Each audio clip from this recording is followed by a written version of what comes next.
بسم الله الرحمن الرحيم الحمد لله رب العالمين والصلاة والسلام على أشرف الأنبياء والمرسلين نبينا محمد وعلى آله وصحبه أجمعين أما بعد കിതാബുൽ ബുയൂഇലെ ബാബുർ റഹ്നി വഗൈരി പണയവും അതേപോലെയുള്ള ചില കാര്യങ്ങളുടെയും അധ്യായം എന്ന തലക്കെട്ട് കൊടുത്ത അധ്യായത്തിലെ ഹദീസുകളാണ് നാം വായിച്ചു വരുന്നത്. അടുത്ത ഹദീസ് عن جابر رضي الله عنه جعل وفي لفظ قضى النبي صلى الله عليه وسلم بالشفعة في كل مال لم يقسم فإذا وقعت الحدود وسرفت الطرق فلا شفعة. സഹോദരങ്ങളെ, ഈ ഹദീസ് റഹ്നുമായി ബന്ധപ്പെട്ടതല്ല, പണയുമായി ബന്ധപ്പെട്ടതല്ല. അദ്ദേഹം തലക്കെട്ടിൽ പറഞ്ഞതുപോലെ ബാബുർ റഹ്നി വഗൈരിഹി അതല്ലാത്തതുമായ ചില മസ്അലകളുണ്ട് എന്ന് പറഞ്ഞതിൽ പെട്ടതാണ് ഈ ഹദീസ്. ഈ ഹദീസ് സഹോദരങ്ങളെ ഷുഫഅത്തുമായി ബന്ധപ്പെട്ടിട്ടുള്ളൊരു കാര്യമാണ്. ഷുഫഅത്ത് എന്ന് പറയുന്നത് ബൈഇലുള്ള, കച്ചവടത്തിലുള്ള ഒരാൾക്ക് ദീൻ നൽകുന്ന ഒരു വിധിയാണ്. നബി സല്ലല്ലാഹു അലൈഹി വസല്ലം ഷുഫഅത്ത് വിധിച്ചിട്ടുണ്ട് എന്നാണ് പറഞ്ഞത്. എന്താണ് ഷുഫഅത്ത് എന്ന് പറയാം? ഫി കുല്ലി മാലിൻ ലം യുഖ്സം, വേർതിരിക്കാതെ രണ്ടുപേർ ഒരുമിച്ച് ഉടമപ്പെടുത്തുന്നതായ വല്ല പ്രോപ്പർട്ടി ഉണ്ടെങ്കിൽ, ഭൂമിയോ മറ്റോ ഒക്കെ ഉണ്ടെങ്കിൽ അവിടെ ഷുഫഅത്ത് അനുവദിച്ചു എന്നാണ് പറയുന്നത്. ഉദാഹരണത്തിൽ മനസ്സിലാക്കാൻ സാധിക്കും. രണ്ടാളുകൾ കൂടിയിട്ട് അവർക്കൊരു 10 സെന്റ് ഭൂമിയുണ്ട് എന്ന് വിചാരിക്കുക. അപ്പോൾ ആ 10 സെന്റ് ഭൂമിക്ക് 1 കോടി രൂപയാണ്. രണ്ടുപേരും 50 ലക്ഷം രൂപ ഇട്ടിട്ട് വാങ്ങി വെച്ചൊരു 10 സെന്റ് ഭൂമിയാണത്. ഇവിടെ ഒരു വ്യക്തിക്ക് ഒരാളുടെ പെർമിഷൻ ഇല്ലാതെ അത് മറ്റൊരാൾക്ക് വിൽക്കാൻ അനുവാദമില്ല. അയാളുടെ ഷെയർ വിൽക്കാൻ അനുവാദമില്ല. അയാൾ പറയണം, എനിക്ക് 50 ലക്ഷം ഇപ്പോൾ ആവശ്യമുണ്ട്, ഞാനത് വേറൊരാൾക്ക് എൻ്റെ പകുതി, ഈ മൊത്തം പ്രോപ്പർട്ടിയുടെ പകുതി ഞാൻ എന്ത് ചെയ്യാണ്, അത് വിൽക്കുകയാണ് എന്ന് പറഞ്ഞ അയാൾക്ക് 50 ലക്ഷം കൈപ്പറ്റി മറ്റേ ആളുടെ സമ്മതമില്ലാതെ അങ്ങനെ പോകാൻ അനുവാദമില്ല എന്നാണ്. അങ്ങനെ ചെയ്യുകയാണെങ്കിൽ, അങ്ങനെ ഒരു കച്ചവടം ഇയാൾ നടത്തിയിട്ടുണ്ടെങ്കിൽ കൂടെയുള്ള പാർട്ട്ണർക്ക്, അഥവാ ആദ്യമേ ഉള്ള ആ ഒന്നാമത്തെ പാർട്ട്ണർക്ക് അയാൾക്ക് എന്ത് ചെയ്യാം, ഇയാളിൽ നിന്നും ബലാത്കാരമായി, ബലപ്രയോഗത്തോടുകൂടി തന്നെ, അഥവാ അതിന് അനുവാദം കൊടുക്കുന്നുണ്ട്, കോടതി അതിൽ ഇടപെടും. 50 ലക്ഷം കൊടുത്തിട്ട് ഇയാൾക്ക് എന്ത് ചെയ്യാം, ഈ പൂർണ്ണമായ 1 കോടി രൂപയുടെ പൂർണ്ണമായ 10 സെന്റ് പ്രോപ്പർട്ടി ഈ ഒരാൾക്ക് തന്നെ അവകാശം വെക്കാവുന്നതാണ്. അഥവാ ഒരുമിച്ച് കൂടി ചേർന്നിട്ടുള്ളതായ ഇത്തരം സ്ഥലങ്ങളും മറ്റുമൊന്നും ഒരാളുടെ പെർമിഷൻ ഇല്ലാതെ മറ്റേയാൾക്ക് അയാളുടെ ഭാഗം പോലും, മൊത്തമായിട്ട് ഇപ്പം എന്തായാലും വിൽക്കാൻ സാധിക്കില്ല, അയാളുടെ ഭാഗം പോലും വിൽക്കാൻ അനുവാദമില്ല എന്നതാണ് സഹോദരങ്ങളെ പറയുന്നത്. പക്ഷെ അതിനൊരു എക്സെപ്ഷൻ വെക്കുന്നുണ്ട്. എന്താണ് പറയുന്നത്? അവിടെ പറയുന്നത് ഫികുല്ലി മാലിൻ ലം യുഖ്സം, അത് വേർതിരിച്ചിട്ടില്ല, മുഷാ ആയിട്ടാണ്. മുഷാ എന്ന് പറയും, അതായത് രണ്ടുപേർക്കും ഒരുപോലെയാണ്. ഇപ്പോൾ വടക്കേ ഭാഗം ഒരാൾക്ക്, തെക്കേ ഭാഗം ഒരാൾക്ക്, അങ്ങനെ പറഞ്ഞിട്ടില്ല. മൊത്തം നമ്മൾ വാങ്ങിയപ്പോൾ രണ്ടുപേര് കൂടിയിട്ട് ഒരു 10 സെന്റ് വാങ്ങിയതാണ്. അതിന് ഇന്ന ഭൂമി ഇന്നയാൾക്ക്, ഇന്ന ഭാഗം ഇന്നയാൾക്ക്, അങ്ങനെ വേർതിരിവൊന്നും പറഞ്ഞിട്ടില്ല. പൊതുവെ അങ്ങനെ പറയാറില്ല. രണ്ടുപേരും കൂടിയിട്ട് ഒന്ന് വാങ്ങുകയാണ് ചെയ്യുക. അപ്പോൾ അങ്ങനെ രണ്ടുപേരും കൂടി ഒരുമിച്ച് വാങ്ങിയതാണെങ്കിൽ ഇതാണ് വിധി. ഫൈദാ വഖഅത്തിൽ ഹുദൂദ്, ബോർഡറുകൾ വളരെ വ്യക്തമായി അവിടെ നിശ്ചയിച്ചിട്ടുണ്ടെങ്കിൽ, വസുരിഫത്തി തുറുഖ്, അതേപോലെ തന്നെ വഴി കൃത്യമായി രണ്ടുപേർക്കും, ഈ മുൻഭാഗത്തേക്ക് നിനക്ക് അതിലേക്ക്, ആ വഴിയിലേക്ക് ആ സ്ഥലത്തേക്ക് പ്രവേശിക്കാൻ ഇന്ന വഴി, ഈ 2 സ്ഥലത്തിനുമിടയിൽ ബോർഡർ വളരെ കൃത്യമായി അതിനൊക്കെ അതിർത്തിയൊക്കെ കൊടുത്തിട്ടുണ്ടെങ്കിൽ ഫലാ ഷുഫ, അപ്പോൾ മറ്റേയാൾക്ക് ഷുഫഅത്തിന്റെ അധികാരം ലഭിക്കുകയില്ല. അയാൾക്ക് കാരണം ഇയാൾ കൃത്യമായി ഇയാൾക്ക് പാർട്ടാക്കിയിട്ടുള്ള അയാളുടെ ഭാഗം മാത്രമാണ് അയാൾ വിറ്റിട്ടുള്ളത്. കാര്യം മനസ്സിലായിട്ടുണ്ടാകും. അപ്പൊ ആദ്യം നമ്മൾ പറഞ്ഞത് 10 സെന്റ്, അത് പ്രത്യേകിച്ച് ബോർഡറും കാര്യങ്ങളൊന്നുമില്ല. രണ്ടുപേരും പാർട്ട്ണർഷിപ്പിൽ ഒരു സ്ഥലം വാങ്ങിയതാണ്. രണ്ടുപേരും പാർട്ട്ണർഷിപ്പിൽ സ്ഥലം വാങ്ങിയതാണ്. ചിലപ്പോൾ അത് വില കൂടിയാൽ വിൽക്കാമെന്നോ എന്തെങ്കിലുമൊക്കെ ഉദ്ദേശത്തിൽ വാങ്ങിയതായിരിക്കും. അപ്പോൾ ഒരാൾക്ക് പകുതി വെച്ചിട്ട് ഇത് വേണ്ടതില്ല എന്ന് തോന്നുകയും അയാളുടെ ഭാഗം മറ്റൊരാൾക്ക് കൊടുക്കാൻ ഉദ്ദേശിക്കുകയും ചെയ്യാം. അപ്പോൾ ഒന്നാമത്തെ കൂടെയുള്ള ആൾക്കത് തടയാവുന്നതാണ്. ഇയാളെങ്ങാനും അത് വിറ്റിട്ടുണ്ടെങ്കിൽ പോലും ഇയാൾക്ക് പണം കൊടുത്തുകൊണ്ട് എന്ത് ചെയ്യാം, ആ സ്ഥലം ഇയാൾക്ക് വാങ്ങാം. അയാൾക്ക് അതിനുള്ള അനുവാദമുണ്ട്, അധികാരം ദീനുൽ ഇസ്ലാം നൽകുന്നുണ്ട്. കാരണം നേരത്തെ ഇയാൾ പാർട്ട്ണർഷിപ്പിൽ കൂടിയത് ഈ വ്യക്തിയുമായിട്ടുള്ള ബന്ധം കൊണ്ടാണ്. ഇനി മറ്റൊരാൾക്ക് കൊടുത്തു കഴിഞ്ഞാൽ അയാളും ഇതേ രീതിയിൽ ഇടപാടുകൾ നടത്തിക്കൊള്ളണം എന്നില്ല. അതാണ് ഇതിന്റെ പ്രധാനപ്പെട്ട കാര്യം. അതുകൊണ്ട് തന്നെ ആ കൂടെയുള്ള പാർട്ട്ണർക്ക് അയാൾക്കൊരു പ്രയാസം ഉണ്ടാകാൻ സാധ്യതയുണ്ട്. ഇയാൾ മറ്റൊരാൾക്ക്, ഏതെങ്കിലും ഒരാൾക്ക് ആ ഭാഗം കൊടുത്തു കഴിഞ്ഞാൽ ഒരു പ്രയാസം ഉണ്ടാകാൻ സാധ്യതയുണ്ട്.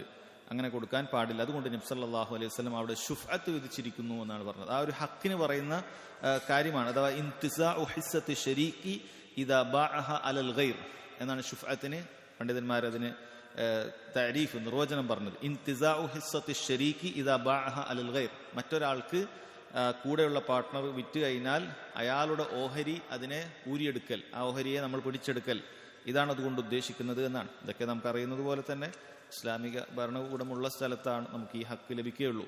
നാട്ടിൽ ശരിയാ നിയമം മുസ്ലിമീങ്ങൾക്ക് ഇത്തരം കാര്യങ്ങളിലൊക്കെ അനുവാദം നൽകിയിട്ടുണ്ടെങ്കിൽ ഇവിടെ അവർക്കത് ലഭിക്കുന്നതായിരിക്കും.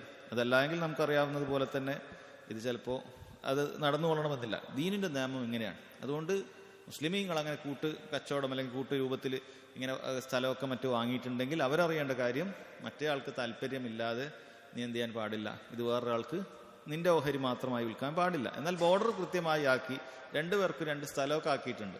ഒരുമിച്ചാണ് 10 സെന്റ് കിടക്കുന്നുണ്ട്, പക്ഷേ ഇന്ന ഭാഗം 5 സെന്റ് വളരെ കൃത്യമായി ഭാഗിച്ചിട്ടുണ്ട്. അത് രണ്ടിനും 2 വഴി തന്നെ ഉണ്ട്. അതല്ലെങ്കിൽ എന്ത് ചെയ്യാണ്, മുന്നത്തെ ഒരാൾ വിറ്റാൽ ബാക്കിലത്താക്ക് വഴി ഉണ്ടാവില്ല അല്ലെ. മുന്നിലെ ഭാഗം അയാൾ വിറ്റ് കഴിഞ്ഞു, 50 സെന്റ് അല്ല 5 സെന്റ് അയാൾ വിറ്റ് കഴിഞ്ഞു, പുറകത്താക്കിന് വേറെ വഴിയില്ല, ഇയാൾ മുന്നിലേക്ക് കിട്ടിയ ആക്കാൻ വേറെ വഴിയില്ല. അപ്പം അങ്ങനെയുള്ളൊരവസ്ഥയിൽ ഇയാൾക്ക് ഇയാളുടെ ഓഹരി മാത്രമായിട്ട് എന്ത് ചെയ്യാൻ പറ്റൂല, വെക്കാൻ പറ്റുകയില്ല. അതിന് പ്രത്യേക വഴി അയാൾക്ക് ആദ്യമേ നിശ്ചയിക്കപ്പെട്ട് അതിന് പ്രത്യേക ബോർഡറൊക്കെ നിശ്ചയിക്കപ്പെട്ടാണെങ്കിൽ അത് വിൽക്കാം എന്നാണ് സഹോദരങ്ങൾ പറയുന്നത്. ഇനി ഇത് ഭൂമിയിൽ മാത്രമാണോ അതല്ല മറ്റു വിഷയങ്ങൾ, അത് 2 ആളുകൾ കൂടിയിട്ട് ചിലപ്പോൾ വേറെ എന്തെങ്കിലുമൊക്കെ വസ്തുവൊക്കെ വാങ്ങുമല്ലോ, അപ്പം അതിലൊക്കെ ഇത് ബാധകമാണോ? പണ്ഡിതന്മാർക്കുള്ള അഭിപ്രായ വ്യത്യാസമുണ്ട്. ഷെയ്ഖ് ഉസൈമിൻ റഹിമഹുല്ലാ അദ്ദേഹം പറയുന്നത് അത് സാധിക്കും, അനുവദിക്കപ്പെടുമെന്നാണ്. ഉദാഹരണത്തിന് ഒരാൾ കാറ് വാങ്ങുകയാണ്, ഒരു 10 ലക്ഷം രൂപയുടെ കാറ്. അപ്പോൾ 2 ആളുകൾ കൂടിയിട്ടാണ് വാങ്ങുന്നത്. നമ്മൾ 2 പേരും, കുറച്ച് ഞാൻ ഓടിക്കും കുറച്ച് നീ ഓടിക്കും, 2 പേരും 5 ലക്ഷം രൂപ ഇട്ടിട്ട് ഒരു കാറ് വാങ്ങിയിരിക്കുകയാണ്. ഇടയ്ക്ക് വെച്ചിട്ട് ഒരാൾ പറഞ്ഞു എനിക്ക് ഈ കാറിൻ്റെ ആവശ്യമില്ല, ഞാൻ ഈ 5 ലക്ഷം വാങ്ങിയിട്ട് വേറൊരാൾക്ക് ഇത് കൊടുക്കാൻ. അങ്ങനെ കൊടുക്കാൻ പാടില്ല. കാരണം ആദ്യത്തെ ആളുമായിട്ടുള്ള ബന്ധം കൊണ്ട് നമുക്ക് അഡ്ജസ്റ്റ് ചെയ്ത് പോകാൻ പറ്റും എന്ന നിലക്കാണ് അവർ ആ ഒരു ഇത്തിഫാക്കിലെത്തിയത്. അടുത്ത ആൾ ചിലപ്പോൾ അങ്ങനെ ആയിക്കൊള്ളുന്നില്ല, ചിലപ്പോൾ അയാൾ പറയും വേറെ എന്തെങ്കിലുമൊക്കെ പ്രശ്നങ്ങളൊക്കെ ഉണ്ടാവാൻ സാധിക്കും. കാരണം ഇത് 2 പേരും ഒരുമിച്ചിട്ടുള്ള കാര്യമാണ്. അപ്പം അങ്ങനെ ബന്ധമുള്ള പരസ്പരം എന്താ പറയുക ബുദ്ധിമുട്ട് ആക്കാത്ത ആളുകൾ മാത്രമായിരിക്കണം ചെയ്യേണ്ടത്. അപ്പോൾ മറ്റേ ആൾക്ക് അങ്ങനെ ഒരു അവസരം നഷ്ടപ്പെടുകയാണ്. അതുകൊണ്ട് തന്നെ അങ്ങനെ ഇയാൾ കാറിന്റെ 5 ലക്ഷം കൊടുത്തിട്ട് ഇതാക്കിയാൽ പോലും മറ്റേ ആൾക്ക് എന്ത് ചെയ്യാം, അയാൾക്ക് ആ 5 ലക്ഷം കൊടുത്തിട്ട് നിനക്കില്ലേ മുഴുവൻ കാർ ഞാൻ എടുത്തിരിക്കുന്നു എന്ന് പറഞ്ഞിട്ട് അയാൾക്ക് ചെയ്യാവുന്നതാണ്. ഇതാണ് സഹോദരങ്ങളെ ഈ വിഷയത്തിൽ വന്നിട്ടുള്ള ഹദീസ്. അടുത്ത ഹദീസ് വഖഫുമായി ബന്ധപ്പെട്ടിട്ടുള്ള കാര്യമാണ്. ഇതും വഗൈരിഹി എന്ന് പറഞ്ഞ ആ ഇനങ്ങളാണ്. അഥവാ എല്ലാം റഹ്ന് മാത്രം, പണയവസ്തു മാത്രം ഉള്ളതല്ല, വഖഫുമായി ബന്ധപ്പെട്ടിട്ടുള്ള ഒരു വിഷയം അറിയിക്കുന്ന ഒരു ഹദീസാണിത്. അനി ഇബ്നു ഉമർ റളിയല്ലാഹു അൻഹുമ, ഇബ്നു ഉമർ റളിയല്ലാഹു അൻഹുമയാണ് ഈ ഹദീസ് റിവായത്ത് ചെയ്യുന്നത്. അദ്ദേഹം പറയുന്നു, ഖാല അസാബ ഉമറു അർളൻ ബിഖൈബർ, ഉമർ റളിയല്ലാഹു അൻഹുവിന് ഖൈബറിൽ ഒരു ഭൂമി ലഭിച്ചിട്ടുണ്ടായിരുന്നു. ഫഅതൻ നബിയ സല്ലല്ലാഹു അലൈഹി വസല്ലം യസ്തമിറുഹു ഫീഹാ, അതിന്റെ വിഷയത്തിലൊരു കൂടിയാലോചന നടത്തുന്നതിന് വേണ്ടിയിട്ട് ഉമർ റളിയല്ലാഹു അൻഹു നബി സല്ലല്ലാഹു അലൈഹി വസല്ലമയുടെ അടുക്കലേക്ക് എത്തി. ഫഖാൽ യാ റസൂലല്ലാഹ്, അല്ലാഹുവിന്റെ റസൂലേ, ഇന്നി അസബ്തു അർളൻ ബിഖൈബർ ലം ഉസിബ് മാലൻ ഖത്തു അൻഫസ് ലം ഉസിബ് മാലൻ ഖത്തു അൻഫസ ഇൻദി മിൻഹു. അള്ളാഹിന്റെ റസൂലെ, എനിക്ക് ഖൈബറിൽ ഒരു ഭൂമി ലഭിച്ചിട്ടുണ്ടല്ലോ, എനിക്ക് ഇത്രയും വില കൂടിയ വേറെ ഭൂമി എനിക്കില്ല, ഇങ്ങനൊരു ഭൂമി എൻ്റെ കയ്യിലുണ്ട്.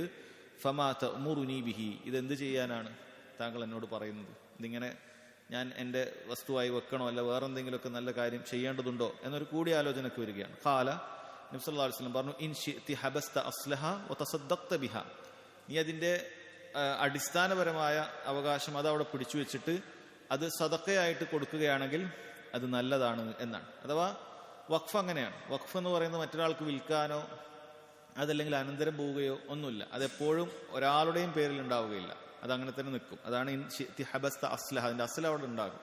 അത് കൈമാറ്റം ചെയ്യാൻപ്പെടാൻ ക്രയവിക്രയങ്ങൾക്ക് പാത്രമാവുകയില്ല, മറിച്ച് അത് അവിടെ ഉണ്ടാവും. വതസദ്ദഖ്ത ബിഹ, അതുകൊണ്ട് എന്ത് ചെയ്യുക, അതുകൊണ്ട് കിട്ടുന്ന ഓഹരി വരുമാനങ്ങൾ എന്താ ഉള്ളത്, ഇത് അള്ളാഹുവിന്റെ മാർഗത്തിൽ ചിലവഴിക്കാം. ഇൻഷാ അല്ലാഹ് വിശദീകരണം പറയുന്നുണ്ട്, അത് പറഞ്ഞു കൊടുത്തു. ഖാല, അങ്ങനെ ഉമർ അള്ളാഹുവിനെ കുറിച്ച് പറയണം. ഫതസദ്ദഖ ബിഹ ഉമർ, ഇബ്നു ഉമറാണ് ഹദീസ് റിവായത്ത് ചെയ്യുന്നത്. ഫതസദ്ദഖ ബിഹ ഉമർ, ഉമർ റളിയല്ലാഹു അൻഹു അത് സദഖയായി കൊടുത്തു. ഗൈറ അന്നഹു ലാ യുബാഉ അസ്ലുഹ വലാ യൂറസു വലാ യൂഹബ്, അതിന് ചില ഷർത്തുകളാണ് ഉമർ അള്ളാഹുവിന് വെച്ച ഷർത്തുകൾ, അത് വഖഫിന്റെ ഷർത്തുകളാണ്. എന്താണ്? അത് വിൽക്കപ്പെടാൻ പാടില്ല, അത് അനന്തരം എടുക്കപ്പെടാൻ പാടില്ല, അത് സമ്മാനമായി മറ്റൊരാൾക്ക് നൽകാനും പാടില്ല.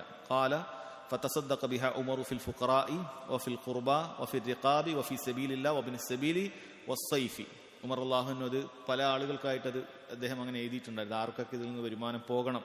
അദ്ദേഹം ഫുഖറാക്കൾക്ക്, അതേപോലെ അടുപ്പക്കാരായ കുർബ അടുത്ത ആളുകൾക്ക്, അതേപോലെ തന്നെ റിഖാബിന് അടിമമോചനത്തിന് അത് ഉപയോഗിക്കാം. അള്ളാഹുവിൻ്റെ മാർഗത്തിൽ ജിഹാദിന് വേണ്ടി അത് ഉപയോഗിക്കാം. വബിന് സബീൽ വഴിയാത്ര അഥവാ യാത്ര മുട്ടിപ്പോയ ആളുകളുണ്ടെങ്കിൽ അവർക്ക് അതിൽ കൊടുക്കുക. അത് സക്കാത്തിന്റെ ഓഹരിയിൽപ്പെടുന്ന ആളുകളാണ് ഇതിലധികവും. വൽദൈഫ് അതേപോലെ ഒരു നാട്ടിലേക്ക് വന്ന അതിഥികളായിട്ട് വരുന്ന ആളുകൾക്കും ഉപയോഗിക്കാം. പിന്നീട് അതിന്റെ ചില ക്ലോസുകൾ വെക്കാണ്. ലാ ജുനാഹ അലാ മൻ വലിയഹ അൻ യഅകുല മിൻഹാ ബിൽ മഅറൂഫ്. അത് നോക്കുന്ന ഒരു ആളുണ്ടാവും, ഈ കാര്യങ്ങൾ വഖഫ് നോക്കാൻ ഒരാളുണ്ടാക്കുക, വലിയ എന്ന് പറയുന്നത്. അയാൾക്ക് വേണമെങ്കിൽ അതിൽ നിന്നുള്ള എന്തെങ്കിലുമൊക്കെ ഭക്ഷ്യയോഗ്യമായ കാര്യങ്ങൾ മാന്യമായ നിലക്ക് കഴിക്കുന്നതിൽ വിരോധമൊന്നുമില്ല, കുറ്റമൊന്നുമില്ല. ഔ യുത്ഇമ സദീഖൻ ഗൈറ മുതമവ്വിലിൻ ഫീഹി. സമ്പാദ്യം സ്വന്തം പോക്കറ്റിലാക്കുന്ന അങ്ങനൊന്നും സ്വഭാവം ഇല്ലാത്ത മറ്റൊരാൾക്ക് അത് കൊടുക്കുന്നത് കൊണ്ടും എന്തില്ല, കുഴപ്പമില്ല. ഫീ ലഫ്സിൻ ഗൈറ മുതഅസ്സിരിൻ മാല.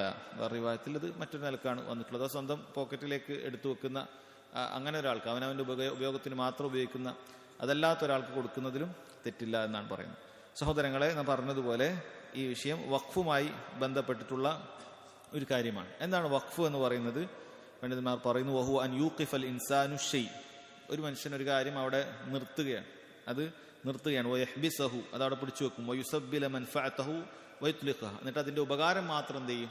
അത് ഇങ്ങനെ ആളുകൾക്ക് കൊടുക്കും. ആ വസ്തു അവിടെ നിൽക്കും എന്ന് പറഞ്ഞാൽ വസ്തു ഒരാൾക്കും അവിടെ നിന്ന് എന്ത് ചെയ്യാൻ പറ്റൂല, അത് വിൽക്കാനോ മറ്റെന്തെങ്കിലുമൊക്കെ ക്രയവിക്രയം ചെയ്യാനോ പറ്റൂല. അത് അവിടെ തന്നെ ഉണ്ടാകും. ഉദാഹരണത്തിന് ഒരാളൊരു ഭൂമി, അയാളുടെ വീട്ടിൽ അയാളുടെ കയ്യിലുള്ളൊരു ഭൂമി 1 ഏക്കറാണ്, അതിൽ പല കൃഷിയുണ്ട്. അയാൾ പറഞ്ഞ് ഞാനിത് അള്ളാഹിന്റെ മാർഗത്തിൽ വഖഫ് ചെയ്യാണ് എന്ന് പറഞ്ഞാൽ അയാൾക്ക് മറ്റൊരാൾക്ക്, കുടുംബക്കാർക്കോ മക്കൾക്കോ ആർക്കും തന്നെ അത് വിൽക്കാനൊന്നും പറ്റൂല.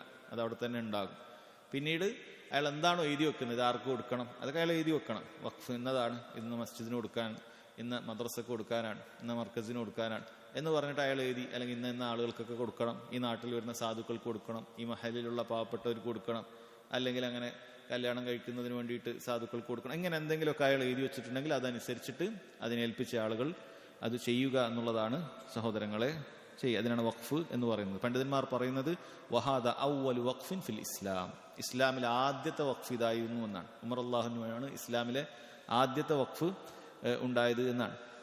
ഹദീസിൽ കാണാം, അസാബ ഉമറു അർളൻ ബി ഖൈബർ. ഖൈബറിൽപ്പെട്ട ഒരു സ്ഥലം ഉമർ അള്ളാഹുവിന് കിട്ടി. അത് ഖൈബർ എന്ന് പറയുന്ന സ്ഥലം നിങ്ങൾക്ക് അറിയുന്നുണ്ടാകും, സൗദി അറേബ്യയിലെ മദീനയിൽ നിന്നും അവിടെയുള്ള വടക്ക് പടിഞ്ഞാറ് ഭാഗത്തുള്ള, മദീനയുടെ വടക്ക് പടിഞ്ഞാറ് ഭാഗത്ത്, വടക്ക് ഭാഗത്താണ് ഇതൊക്കെ ഖൈബറൊക്കെ വരുന്നത്. തെക്ക് ഭാഗത്താണ് മക്കയൊക്കെ വരുന്നത്. മദീനയുടെ തെക്ക് ഭാഗത്താണ് മക്കയൊക്കെ വരുന്നത്. അതിന്റെ നേരെ ഓപ്പോസിറ്റ് ഭാഗമാണ്, എതിർഭാഗമാണ്. മക്കയിലേക്ക് വരുന്ന ഭാഗമല്ല, എതിർഭാഗത്തിലാണ് ഖൈബറൊക്കെ ഉള്ളത്. അവിടുന്ന് പടിഞ്ഞാറ് ഭാഗത്തേക്കായിട്ടാണ് ഖൈബറൊക്കെ ഉള്ളത്. മദീനയിൽ നിന്നും ഏകദേശം 180 കിലോമീറ്റർ, ഏതാണ്ട് 180-200 ചെറിയ വ്യത്യാസങ്ങൾ ഓരോ സമയത്ത് റോഡുമായി ബന്ധപ്പെട്ടുണ്ടാകും. ഏതാണ്ട് അത്രമാത്രമുള്ള ഒരു സ്ഥലമാണത്. അവിടെ യഹൂദികൾക്ക് കോട്ടകളുണ്ട്. ഇന്നും ആ കോട്ടകൾ അവിടെ സംരക്ഷിക്കപ്പെട്ടിട്ടുണ്ട്. പോയ ആളുകൾക്ക് അത് കാണാൻ പറ്റും. അതേപോലെ അവർ ഒരുപാട് കൃഷി ചെയ്തിരുന്നു. ഇന്നും അവിടെ കൃഷികളുണ്ട്. യഹൂദികൾ കൃഷി ചെയ്യുന്നതിൽ വലിയ മികവുള്ള ആളുകളാണ്. അപ്പോൾ അവരവിടെ അങ്ങനെ കൃഷിയൊക്കെ ചെയ്ത്, യഹൂദരുടെ സ്ഥലമായിരുന്നു യഥാർത്ഥത്തിൽ ആദ്യകാലത്ത് ഖൈബർ എന്ന് പറയുന്നത്. ഹിജ്റ 7-ാം വർഷം നബി സല്ലല്ലാഹു അലൈഹി വസല്ലം, അവിടെ അറിയാം പ്രസിദ്ധമായ ഖൈബർ യുദ്ധത്തിൽ കാര്യമായ യുദ്ധമൊന്നും നടക്കാതെ തന്നെ മുസ്ലിമീങ്ങൾക്ക് ഖൈബർ മുസ്ലിമീങ്ങളുടെ കീഴിലേക്ക് വരികയുണ്ടായി എന്നുള്ളതാണ് ചരിത്രം. യഥാർത്ഥത്തിൽ എങ്ങനെയാണ് യഹൂദികൾ എവിടെയാണുള്ളത്? നമുക്ക് ബനു ഇസ്രായേലുകാരാണ്, അവര് സൗദിയിലൊന്നുമല്ല. ആ ബനു ഇസ്രായേലുകാരായ ആളുകൾ എങ്ങനെയാണ് യഥാർത്ഥത്തിൽ ഇങ്ങനെ മദീനയിലേക്കും ഖൈബറിലേക്കും ഒക്കെ വന്നത്? അതിന്റെ പിന്നിൽ ചരിത്രമുണ്ട് എന്നാണ്. അതിന്റെ പിന്നിൽ യഥാർത്ഥത്തിൽ ചരിത്രം അവരുടെ തൗറാത്തിൽ അവർക്ക് വളരെ വ്യക്തമായിട്ട് ഉണ്ട്. നബി സല്ലല്ലാഹു അലൈഹി വസല്ലമയെ കുറിച്ചിട്ട് വ്യക്തമായിട്ടുണ്ട്. ഇങ്ങനെ ഒരു നബി നിയോഗിക്കപ്പെടുന്നുണ്ട്. ആ നബി മദീനയിലെത്തും, എന്നിട്ട് ശത്രുക്കൾക്കെതിരെ പോരാടുന്നതായിരിക്കും. അത് ഇസ്ലാമിന്റെ ശത്രുക്കൾക്കെതിരെ നബി സല്ലല്ലാഹു അലൈഹി വസല്ലം പോരാടുന്നതായിരിക്കും. മദീനയിലാണ് ഉണ്ടാവുക എന്നാണ്. അതുകൊണ്ട് തന്നെ ആ നബിയെ പ്രതീക്ഷിച്ചിട്ടാണ് ഇവരുടെ ആദ്യ തലമുറക്കാർ, പഴയ ആളുകൾ ഈ പറയുന്ന ഖൈബറിലേക്കും മദീനയിലേക്കും എത്തിയത് എന്ന് കാണാൻ സാധിക്കും. പക്ഷേ യഥാർത്ഥത്തിൽ ഹക്ക് വ്യക്തമായപ്പോൾ, നബി സല്ലല്ലാഹു അലൈഹി വസല്ലം പ്രവാചകനാണ് എന്ന് വ്യക്തമായപ്പോൾ അവരത് സ്വീകരിച്ചില്ല എന്നുള്ളതാണ്. അല്ലാഹു സുബ്ഹാനഹു വ തആല പറയുന്നുണ്ട്, വകാനു മിൻ ഖബ്ലു യസ്തഫ്തിഹൂന അലൽ ലദീന കഫറു ഫലമ്മാ ജാഅഹും മാ അറഫു കഫറു ബിഹി. അവർ നേരത്തെ ഇങ്ങനെ പ്രതീക്ഷിച്ചുകൊണ്ട് ഇരിക്കുന്ന ആളുകളൊക്കെ തന്നെയായിരുന്നു. പക്ഷേ നബി സല്ലല്ലാഹു അലൈഹി വസല്ലം വന്നു, അപ്പോൾ അവരത് സ്വീകരിച്ചിട്ടില്ല. അവരറിയാത്തതുപോലെ അവരെന്ത് ചെയ്യുകയാണ് ചെയ്തത്? അവർ ധിക്കരിക്കുകയാണ് ചെയ്തത്. അല്ലാഹു സുബ്ഹാനഹു വ തആല അവരെ കുറിച്ച് പറഞ്ഞത്, അവർക്ക് അവരുടെ സ്വന്തം മക്കളെ അറിയുന്നത് പോലെ തന്നെ ഇത് നബിയാണ്, ഹക്കായ നബിയാണ് എന്നുള്ളത് അവർക്കറിയാമായിരുന്നു. പക്ഷേ അവർക്ക് ചില താല്പര്യങ്ങൾ ഉണ്ടായിരുന്നു. അഥവാ നബി സല്ലല്ലാഹു അലൈഹി വസല്ലം ഖുറൈശിയാണ്, അപ്പോൾ കുറശികളുടെ ഗോത്രത്തിൽ നിന്നൊന്നും അവിടെ അവരൊരു വിലയില്ലാത്ത ആൾക്കാരായിട്ടാണ് പൊതുവെ ബനു ഇസ്രായേലുകൾ കണ്ടിരുന്നത്. അവർ വലിയ ലോകത്തെ സ്ഥാനം ഭരിക്കുന്ന വലിയ ആളുകളായിട്ട് കണ്ടതാണ്, തറവാടികളായിട്ട് കണ്ടതാണ്. അപ്പം അവരുടെ പരമ്പരയിൽ നിന്നും ഒരു നബി വരും എന്നാണ് അവർ പ്രതീക്ഷിച്ചിരുന്നത്. അത് വന്നില്ല. അവരുടെ അഹങ്കാരം, കിബർ കാരണത്താൽ അവർക്ക് നബി സല്ലല്ലാഹു അലൈഹി വസല്ലമയുടെ നുബുവത്തിനെ അംഗീകരിക്കാൻ സാധിച്ചില്ല എന്നാണ്. അതല്ലാതെ അവർക്ക് കാര്യം മനസ്സിലാകാനിട്ടല്ല എന്ന് റബ്ബ് സുബ്ഹാനഹു വ തആല പറയുന്നുണ്ട്. ഇതേ അവസ്ഥ തന്നെയാണ് നസാറാക്കളെ സംബന്ധിച്ചിടത്തോളവും അവർക്ക് വളരെ കൃത്യമായി ഇഞ്ചീലിൽ ഈസാ അലൈഹി സ്വലാത്തു വസ്സലാം വളരെ കൃത്യമായിട്ട് എന്ത് ചെയ്തിട്ടുണ്ട്, നബി സല്ലല്ലാഹു അലൈഹി വസല്ലമ വരുന്നതിനെ കുറിച്ചിട്ടൊക്കെ അറിയിച്ചിട്ടുണ്ട്. പക്ഷേ അവർ സ്വീകരിച്ചില്ല. അല്ലാഹു സുബ്ഹാനഹു വ തആല സൂറത്തു സഫിൽ പറഞ്ഞല്ലോ, വമുബശ്ശിറൻ ബിറസൂലിൻ യഅതി മിൻ ബഅദി ഇസ്മുഹു അഹ്മദ് എന്നു പേരുള്ള ഒരു നബി അവർക്ക് ശേഷം വരുമെന്നുള്ള കാര്യം സന്തോഷ വാർത്ത അറിയിച്ചിട്ടുണ്ട്. പക്ഷേ അവർ സ്വീകരിച്ചിട്ടില്ല. അവർ ചില ദുർബലമായ ന്യായങ്ങൾ പറഞ്ഞു. മുഹമ്മദ് എന്നല്ലേ ഇയാളുടെ പേര്, അഹ്മദ് എന്നല്ലേ ഖുർആൻ പറയും. യഥാർത്ഥത്തിൽ നബി സല്ലല്ലാഹു അലൈഹി വസല്ലം മറ്റു പേരാണ് എന്ന് അവർക്കറിയാം. എന്ന് മാത്രമല്ല, എന്താണോ ആ നബിക്കുള്ള യോഗ്യതകളും ആ നബിക്കുള്ള വിശേഷണങ്ങളും അതെല്ലാം മുഹമ്മദ് സല്ലല്ലാഹു അലൈഹി വസല്ലമയിൽ ഒത്തിണങ്ങിയിട്ടുണ്ട്. പക്ഷേ അവരെന്ത് ചെയ്തിട്ടില്ല, സ്വീകരിച്ചിട്ടില്ല. അല്ലാഹു തആല പറഞ്ഞല്ലോ, അല്ലദീന യത്തബിഊന റസൂല നബിയ്യൽ ഉമ്മി അല്ലദീ യജിദൂനഹു മക്തൂബൻ ഇൻദഹും ഫിത്തൗറാത്തി വൽ ഇൻജീൽ യഅ്മുറുഹും ബിൽ മഅറൂഫി വയൻഹാഹും അനിൽ മുൻകരി വയുഹില്ലു ലഹും അത്വയ്യിബാത്ത് വയുഹർരിമു അലൈഹിമുൽ ഖബായിസ്. ഇങ്ങനെയുള്ള നബി സല്ലല്ലാഹു അലൈഹി വസല്ലമയെ കുറിച്ച് ഒരുപാട് കാര്യങ്ങൾ പറഞ്ഞു കൊടുത്തിട്ടുണ്ടായിരുന്നു. നന്മ കൽപ്പിക്കുന്ന, തിന്മ വിരോധിക്കുന്ന, ത്വയ്യിബായ വിശിഷ്ടങ്ങളായ കാര്യങ്ങളെല്ലാം അനുവദിക്കുന്ന, എല്ലാ മ്ലേച്ഛ കാര്യങ്ങളെയും വിലക്കുന്നതായ ഒരു നബി അവർക്ക് വരാനുണ്ട്. യജിദൂനഹു മക്തൂബൻ ഇൻദഹും ഫിത്തൗറാത്തി വൽ ഇൻജീൽ. തൗറാത്തിലും ഇൻജീലിലൊക്കെ അത് വളരെ വ്യക്തമായി രേഖപ്പെടുത്തിയിട്ടുണ്ട് എന്ന് അല്ലാഹു സുബ്ഹാനഹു വ തആല പറയുന്നുണ്ട്. പക്ഷേ അത് സ്വീകരിച്ചിട്ടില്ല എന്നുള്ളതാണ്. അങ്ങനെ നബി സല്ലല്ലാഹു അലൈഹി വസല്ലം ഹിജ്റ 7-ാം വർഷം ഖൈബറിൽ എത്തുകയും അങ്ങനെ എന്ത് ചെയ്യാണ്, അലി ബിൻ അബി ത്വാലിബ് റളിയല്ലാഹു അൻഹുവിന്റെ നേതൃത്വത്തിലുള്ള ഒരു പടക്കോപ്പാണ് അവിടെ ഉണ്ടായിരുന്നത്. അതിന്റെ പതാക വാഹകൻ അലി ബിൻ അബി ത്വാലിബ് റളിയല്ലാഹു അൻഹു ആണ്. അതുമായി ബന്ധപ്പെട്ട ചരിത്രങ്ങളൊക്കെ മറ്റു ക്ലാസ്സുകളിലൊക്കെ കേട്ടിട്ടുണ്ടാകും. അങ്ങനെ നബി സല്ലല്ലാഹു അലൈഹി വസല്ലമക്ക് എന്ത് ചെയ്യാണ്, ഖൈബർ ലഭിക്കുകയാണ്. അപ്പോൾ മുശ്രിക്കുകളിൽ നിന്നും കിട്ടുന്ന ആ സ്വത്താണ്, ഗനീമത്ത് സ്വത്ത്, അത് വീതിക്കപ്പെടും. അങ്ങനെ ഉമർ റളിയല്ലാഹു അൻഹുവിന് അവിടുന്ന് ലഭിച്ചിട്ടുള്ളൊരു ഭാഗമുണ്ടായിരുന്നു. ഉമർ റളിയല്ലാഹു അതിൽ നിന്ന് ലഭിച്ചു. അതാണ് ഉമർ റളിയല്ലാഹു പറഞ്ഞത്, അത് അദ്ദേഹത്തിന്റെ കയ്യിലുള്ള സമ്പത്തിൽ ഏറ്റവും വിലപിടിപ്പുള്ളൊരു സമ്പത്താണ്. കാരണം ഖൈബറിലെ മണ്ണ് കുറച്ച് നല്ല മണ്ണാണ്, അവിടെ കൃഷിയും മറ്റുമൊക്കെ ഉണ്ട്. അതുകൊണ്ട് കിട്ടിയ അദ്ദേഹത്തിന്റെ കയ്യിലുള്ള സമ്പത്തിൽ ഏറ്റവും മുന്തിയൊരു സമ്പത്ത് തന്നെയാണിത്. അപ്പോൾ സ്വഹാബികൾ ആരും ദുനിയാവിന് വേണ്ടി പണിയെടുക്കുന്ന, ദുനിയാവ് കിട്ടാൻ വേണ്ടി യുദ്ധം ചെയ്തവരോ ആരും ആയിരുന്നില്ല എന്ന് വ്യക്തമായ തെളിവാണ്. ഇത്രയും വലിയ സമ്പത്ത് ലഭിച്ചിട്ടും നബി സല്ലല്ലാഹു അലൈഹി വസല്ലമയുടെ അടുക്കലേക്ക് വരികയാണ്. യസ്തഅ്മിറു എന്ന് പറഞ്ഞാൽ യഖുദു അംറഹു ബിൽ മശൂറ, ഷൂറ ചെയ്യാൻ വേണ്ടി, കാര്യങ്ങളിൽ ഷൂറ ചെയ്യാൻ വേണ്ടി ഉമർ ബിൻ ഖത്താബ് റളിയല്ലാഹു അൻഹു പറയാണ്. ഇബ്നു ഉസൈമിൻ റഹിമഹുല്ലാഹ് പറയാണ്, വഉമർ റളിയല്ലാഹു അൻഹു അലാ സദാദി റഅയിഹി വറജാഹതി അഖ്ലിഹി കാന ലാ യസ്തഗ്നി അനിൽ മുശാവറ. ഉമർ റളിയല്ലാഹു അൻഹുവിന്റെ അഭിപ്രായം എന്ന് പറഞ്ഞാൽ വളരെ ഷാർപ്പായിട്ടുള്ള അഭിപ്രായമാണ്. അത്രയും ബുദ്ധി, കൂർമ്മ ബുദ്ധിയൊക്കെ ഉള്ള ആളാണ്. പക്ഷെ അങ്ങനെ ആയിട്ട് പോലും കാന ലാ യസ്തഗ്നി അനിൽ മുശാവറ ചെയ്യുന്നതിൽ നിന്നും അദ്ദേഹം ധന്യനായിരുന്നില്ല. അഥവാ എനിക്ക് ഇത്ര ബുദ്ധിയുണ്ട്, നന്നായി ചിന്തിക്കാൻ പറ്റുമല്ലോ, എനിക്ക് എന്ത് ചെയ്യണമെന്നറിയാം എന്നൊരു ചിന്ത അദ്ദേഹത്തിന് ഉണ്ടായിരുന്നില്ല. നബി സല്ലല്ലാഹു അലൈഹി വസല്ലമയുടെ അടുക്കലേക്ക് വന്നിട്ട് ഇതെന്താ ചെയ്യേണ്ടത് എന്നൊരു മുശാവറ സഹോദരങ്ങൾ ചെയ്യാൻ, ഇത് വലിയ പാടാണ്. അവസാനം ഫവായിദിൽ ഇബ്നു ഉസൈമിൻ റഹിമഹുല്ലാഹ് അതുമായി ബന്ധപ്പെട്ട് പറയുന്നത് ഇൻഷാ അല്ലാഹ് വായിക്കാം. അങ്ങനെ ഉമർ റളിയല്ലാഹു അവിടെ വരുന്നു. മറ്റു സഹാബികളൊക്കെ ഇങ്ങനെയാണ്, അവർക്ക് ഇങ്ങനെയുള്ള വലിയ വലിയ കാര്യങ്ങൾ ചെയ്യുമ്പോൾ ഇത് മൊത്തമായിട്ട് വഖഫ് ചെയ്യാൻ പോവുകയാണ്. അപ്പോൾ അത് ചെയ്യണോ വേണ്ടേ, എന്താണ് ഉപകാരം എന്നൊക്കെ അറിയേണ്ടതുണ്ട്. നബി സല്ലല്ലാഹു അലൈഹി വസല്ലമയുടെ അടുക്കലേക്ക് എത്തി. നബി സല്ലല്ലാഹു അലൈഹി വസല്ലം വളരെ കൃത്യമായി പറഞ്ഞു കൊടുത്തു, ഇൻശിഅ്തി ഹബസ്ത അസ്ലഹ വതസദ്ദഖ്ത ബിഹ, നീ വേണമെങ്കിൽ എന്ത് ചെയ്യുക, അതിനെ വഖഫ് ചെയ്യുക എന്ന് പറഞ്ഞാൽ, തസദ്ദഖ്ത ഹബസ്ത അസ്ലഹ എന്ന് പറഞ്ഞാൽ ഔഖഫ്തഹ, നിനക്ക് വേണമെങ്കിൽ അതിനെ വഖഫ് ചെയ്യാം എന്ന് പറഞ്ഞാൽ അത് വഖഫ് ചെയ്തു. അത് മറ്റ് ക്രയവിക്രയങ്ങൾ പിന്നെ ചെയ്യാൻ പറ്റൂല, വഖഫ് ചെയ്ത ആൾക്ക് പോലും പറ്റൂല. അതാണ് വഖഫ് അള്ളാഹിന്റെ മാർഗ്ഗത്തിൽ ചെയ്ത പിന്നെ തിരിച്ചെടുക്കുന്ന പരിപാടിയില്ല. അത് പ്രത്യേകം ചിന്തിക്കുക. ഒരാൾ വഖഫ് ഒരു കാര്യത്തിന് ചെയ്തു കഴിഞ്ഞാൽ പിന്നെ ഇത് വേണ്ടതില്ല എന്ന് പറഞ്ഞിട്ട് തിരിച്ചെടുക്കാൻ പാടില്ല. തസദ്ദഖ്ത ബിഹ, പിന്നെ എന്ത് ചെയ്യാം, അതുമായി ബന്ധപ്പെട്ട് അതിൽ നിന്ന് കിട്ടുന്ന, ഇപ്പോൾ വലിയ തോട്ടമാണെങ്കിൽ, ഈന്തപ്പന തോട്ടമാണെങ്കിൽ അതിന്റെ കാര്യം എന്ത് ചെയ്യാൻ പറ്റും, അത് വരുമാനം ചെയ്യാൻ പറ്റും. ലോകത്ത് ഏറ്റവും വലിയൊരു വഖഫായിട്ട് ഇന്ന് നിലനിൽക്കുന്ന ഒരു വഖഫുണ്ട്. അത് നമുക്ക് കാണാം, ഖസീമിൽ റാജിഹിയുടെ തോട്ടമുണ്ട്. സുലൈമാൻ റാജിഹിയുടെ വലിയ തോട്ടം, ലോകത്തിലെ ഏറ്റവും വലിയ തോട്ടമാണത്. അത് 2 ഹറമുകളിലേക്കായിട്ട് അത് വഖഫ് ചെയ്തിട്ടാണുള്ളത്. അതായത് ലക്ഷക്കണക്കിന് അവിടെ ഈന്തപ്പന മരങ്ങളുണ്ടാകും. അത്ര വലിയ തോട്ടമാണ്, കിലോമീറ്ററുകൾ വ്യാപിച്ചു കിടക്കുന്നത്. അത്ര വലിയ വരുമാനം ഉണ്ടാക്കുന്ന ഒരു തോട്ടമാണ് ലോകത്തെ ഏറ്റവും വലിയ തോട്ടം. അത് 2 ഹറമുകൾക്കും വേണ്ടി വഖഫ് ചെയ്തിട്ടാണ് ഉള്ളത്. ജസാഹുല്ലാഹു ഖൈറൻ. അപ്പൊ ഇത് ആദ്യത്തെ വഖഫിനെ കുറിച്ചിട്ടാണ് ഈ ഹദീസിൽ പറയുന്നത്. അപ്പോൾ അത് തസദ്ദഖ്ത ബിഹ, അത് സദഖ ചെയ്യാം എന്നാണ്. എന്നിട്ട് അതിന്റെ കാര്യങ്ങളൊക്കെ പറഞ്ഞു കൊടുക്കുകയാണ്, അതിന്റെ ഷർത്തുകളൊക്കെ പറഞ്ഞു കൊടുക്കുകയാണ്. എന്തൊക്കെയാണ് പറഞ്ഞു കൊടുത്തത്? അത് ലാ യുബാ, വിൽക്കാൻ പാടില്ല. വല യുഹബ്, അത് ദാനമായി നൽകാൻ പാടില്ല. വല യൂറസ്, അത് ഇബ്നു ഉമറിനും കിട്ടൂല, അനന്തരം ലഭിക്കുകയില്ല. ഈ കാര്യങ്ങളൊക്കെ പറഞ്ഞു കൊടുത്തു.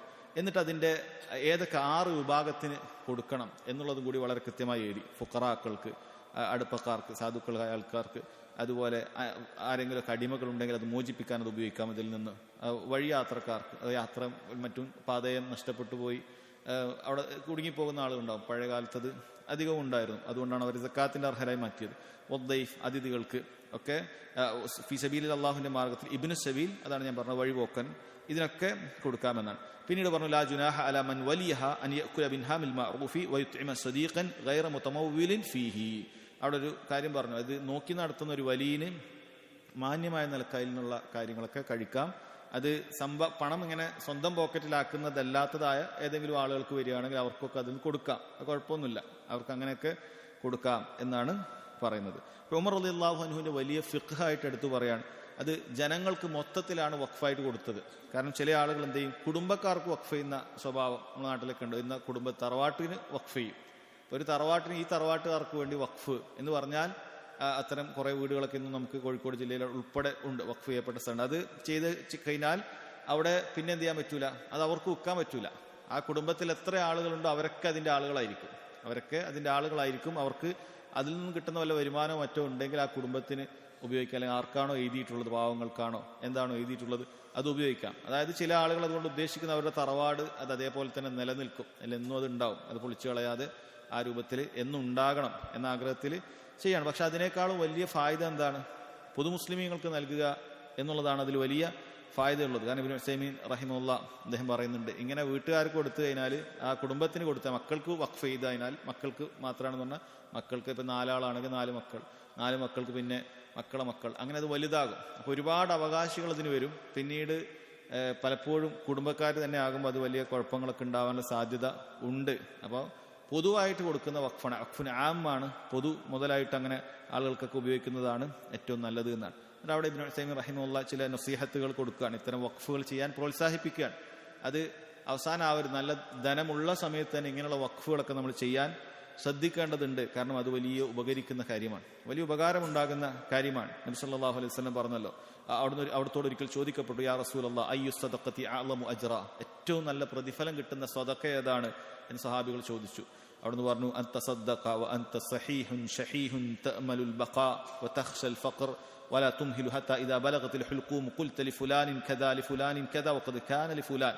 നീ നല്ല ആരോഗ്യവാനായിട്ടുള്ള ധനത്തോട് താല്പര്യമുള്ള സമയത്ത് തന്നെ, അതായത് ഒരു പ്രായം കഴിഞ്ഞാൽ ചിലപ്പോൾ ആളുകൾക്ക് ഇതൊന്നും ഉപയോഗിക്കേണ്ടെന്ന് വെച്ചാൽ താല്പര്യമൊക്കെ പോകുന്ന ഒരു പ്രായം ഉണ്ടാവും. എന്തിനെ എല്ലായിടത്തും ഇങ്ങനെ ഏക്കർ കണക്കിന് സ്ഥലം വെച്ചിട്ട്, അതൊരു താല്പര്യമില്ലാത്തൊരു പ്രായം പിന്നീട് ഉണ്ടാകും. അപ്പോൾ കൊടുക്കേണ്ടെന്നല്ല, പക്ഷെ ഏറ്റവും അഫ്ളലായിട്ട് നിനക്ക് കിട്ടുകയെന്ന് വെച്ച് കഴിഞ്ഞാൽ വഅൻത സഹീഹ്, നീ നല്ല ആരോഗ്യവാനാണ്, നിനക്ക് എന്തും ചെയ്യാം, അത് എങ്ങനെ ഈ രീതിയിൽ കച്ചവടമൊക്കെ ചെയ്ത് ഇനിയും ഒരുപാട് വർദ്ധിപ്പിക്കാം. ഷഹീഹ്, അതിനോട് താല്പര്യമുണ്ട്. തഅമുലുൽ ബഖാ, നീ ഒരുപാട് ജീവിക്കും എന്നൊക്കെ ഒരു ഹോപ്പൊക്കെ നിനക്കുണ്ട്. വതഖ്ശൽ ഫഖർ, അത് കൊടുത്താൽ ഒരു ഫഖർ ഉണ്ടാകുമോ എന്ന് ഭയപ്പാടുമൊക്കെ ഉണ്ട്. ഇങ്ങനെയൊക്കെ ഉള്ള സമയത്തും ഒന്നും ഭയപ്പെടാതെ അള്ളാഹുവിന്റെ മാർഗത്തിൽ കൊടുക്കുകയാണെങ്കിൽ അത് വലിയൊരു ജിഹാദാണ്. അള്ളാഹുവിന്റെ മാർഗത്തിൽ നമ്മൾ കൊടുക്കുകയാണെങ്കിൽ അത് വലിയ ഒരു ജിഹാദ് തന്നെയാണ് എന്നാണ്. വലാ തുംഹിൽ ഹത്താ ഇദാ ബലഗത്തിൽ ഹുൽഖൂം, തൊണ്ടക്കുഴിയിൽ അവിടെ മരണം എത്തുന്ന സമയം വരെ നീ വൈകിപ്പിക്കേണ്ടതില്ല. അങ്ങനെ മരണം മുന്നിൽ കാണുന്ന സമയത്ത് നീ ചിലപ്പോൾ പറഞ്ഞേക്കും, ഖുൽത ലിഫുലാനിൻ കദാ വലി ഫുലാനിൻ കദാ, എന്നാ കൊടുത്തോ എന്ന് പറയും. വഖദ് കാന ലിഫുലാൻ, ആ അവസാന സമയത്ത് പിന്നീട് വസിയത്തൊന്നും ചെയ്യാൻ പാടില്ല. കാരണം ആ സമയത്തേക്കും എന്തായിട്ടുണ്ടാകും, അത് ഇന്ന് അനന്തര ആളുകളായി. ആ സമയത്ത് പിന്നീട് 3-1 കൂടുതൽ ഒരു വസിയത്തോ അപ്പം ചെയ്യാൻ പാടില്ല. മരിക്കുന്നു കാണുന്ന ആ സമയത്ത് അവിടെ ഈ പറയുന്ന ഇത് മുഴുവൻ ഇന്ന വഖഫ് ചെയ്തു, അതൊന്നും സ്വീകരിക്കപ്പെടുകയില്ല, അങ്ങനെ കൊടുക്കാൻ പാടില്ല. അത് അനന്തരാവകാശികൾക്ക് തന്നെ അത് പോകുന്നതായിരിക്കും. അപ്പൊ ആ നിലക്ക് ചെയ്യരുത് എന്നാണ് പറയുന്നത്. അഥവാ എന്ത് ചെയ്യണം, നമുക്ക് അങ്ങനെ വലിയ ഖൈറുകൾ ലഭിക്കണമെങ്കിൽ അദ്ദേഹം പറയുന്നുണ്ട്, വഹ്സനുമാൻ റാഫി വഖ്തിൽ ഹാദിർ അൽ മസാജിദ്, മസ്ജിദുകൾക്കൊക്കെ വഖഫ് ചെയ്യുക. അത് മസ്ജിദുകൾക്ക് വേണ്ടി നമ്മൾ പണം കൊടുക്കുക എന്ന് പറയുന്നത് ഏറ്റവും വലിയ വഖഫാണ്. അതൊരിക്കലും വിൽക്കുകയോ മറ്റൊന്നും ചെയ്യുകയില്ല.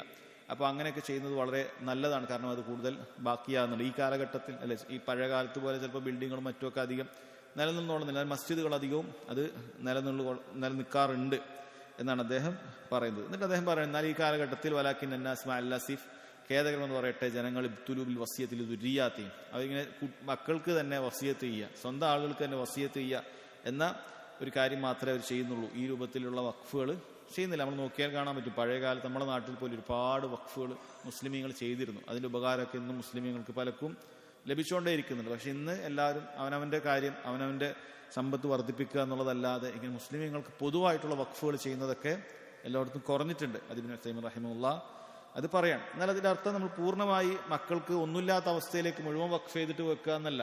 അത് ചെയ്യാൻ പാടില്ല എന്നുള്ളത് തന്നെ ഹദീസുകളിൽ വന്നിട്ടുണ്ട്. ഒരിക്കൽ സഅദ് റളിയല്ലാഹു അൻഹു നബി സല്ലല്ലാഹു അലൈഹി വസല്ലമയോട് മുശാവറ ചെയ്യാൻ വന്നു. യാ റസൂലല്ലാഹ് ഇന്നി ദൂ മാലിൻ ഐമാലിൻ, എനിക്ക് ഒരുപാട് സമ്പത്തുണ്ട്. വലാ യരിസുനി ഇല്ല ഇബ്നത്തുൻ ലി, എനിക്ക് ആകെ ഒരു മകളെ ഉള്ളൂ, അവൾ മാത്രമാണ് ഞാൻ അനന്തരം എടുക്കുക. അഫ അതസദ്ദഖു ബിസുൽസൈ മാലി, എൻ്റെ 2/3 ഞാൻ അള്ളാഹിന്റെ മാർഗത്തിൽ ചെലവഴിക്കട്ടെയോ എന്ന് ചോദിച്ചു. എല്ലാം സദഖ ചെയ്യട്ടെ എന്ന് ചോദിച്ചു. നബി സല്ലല്ലാഹു അലൈഹി വസല്ലം ഇല്ല. ഞാൻ ചോദിച്ചു ഖുൽതു ശത്ർ, പകുതി കൊടുക്കട്ടെ? ഖാലല, പകുതിയും കൊടുക്കണ്ട. ഫഖുൽതു ഫസ്സുലുസ്, ഞാൻ 1/3 കൊടുക്കട്ടെ? ഖാല അസ്സുലുസ് വസ്സുലുസു കസീർ, 1/3 തന്നെ അധികമാണ് എന്ന് നബി സല്ലല്ലാഹു അലൈഹി വസല്ലം പറഞ്ഞു. എന്നിട്ട് പറഞ്ഞു ഇന്നക അൻ തദഅ വറസതക അഗ്നിയാ ഖൈറും മിൻ അൻ തദഅഹും ആലതൻ യതകഫഫൂന അന്നാസ ഫി ഐദീഹിം, നീ നിന്റെ മക്കളെയൊക്കെ അത്യാവശ്യം സമ്പത്തുള്ളവരായി വെക്കലാണ് ആളുകളുടെ മുന്നിൽ കൈ നീട്ടുന്ന ഒരു അവസ്ഥയിലേക്ക് ആക്കി വെക്കുന്നതിനേക്കാളും ഖൈർ. അപ്പൊ എല്ലാം അള്ളാഹിന്റെ മാർഗത്തിൽ ചെലവഴിച്ച് മക്കൾക്ക് പിന്നെ ഒന്നുമില്ലാത്ത അവസ്ഥയിലേക്കാക്കി വെക്കരുത്. മറിച്ച് അവർക്ക് ആളുകളുടെ മുന്നിൽ കൈ നീട്ടേണ്ട ഒരു അവസ്ഥ വരാത്ത ഒരവസ്ഥയിലേക്ക് വെക്കുക എന്നാണ്. എന്നിട്ട് പറഞ്ഞു കൊടുത്തു വഇന്നക മഹ്മാ അൻഫഖത മിൻ നഫഖത്തിൻ ഫഇന്നഹാ സദഖ, നീ എന്തൊക്കെ ചെലവ് നടത്തിയാൽ അതൊക്കെ സദഖ തന്നെയാണ്. ഹത്ത ലുഖ്മത്തുല്ലതി തർഫൗഹാ ഇലാ ഫിംറഅതിക്, നീ നിന്റെ ഭാര്യയ്ക്ക് ഭക്ഷണം കൊടുക്കുന്നത് അതൊക്കെ സദഖയാണ്. അപ്പോൾ പുറത്ത് ആർക്കെങ്കിലും കൊടുത്താൽ മാത്രമേ സദഖയാകൂ എന്ന് വിചാരിക്കേണ്ടതില്ല. മക്കൾക്ക് വേണ്ടി ചെലവഴിക്കുന്നതും ഭാര്യയ്ക്ക് വേണ്ടി ചെലവഴിക്കുന്നതും ഒക്കെ അതൊക്കെ സദഖയാണ്, നിയ്യത്തോടുകൂടി ചെയ്യേണ്ട കാര്യമാണ് എന്ന് പറഞ്ഞു.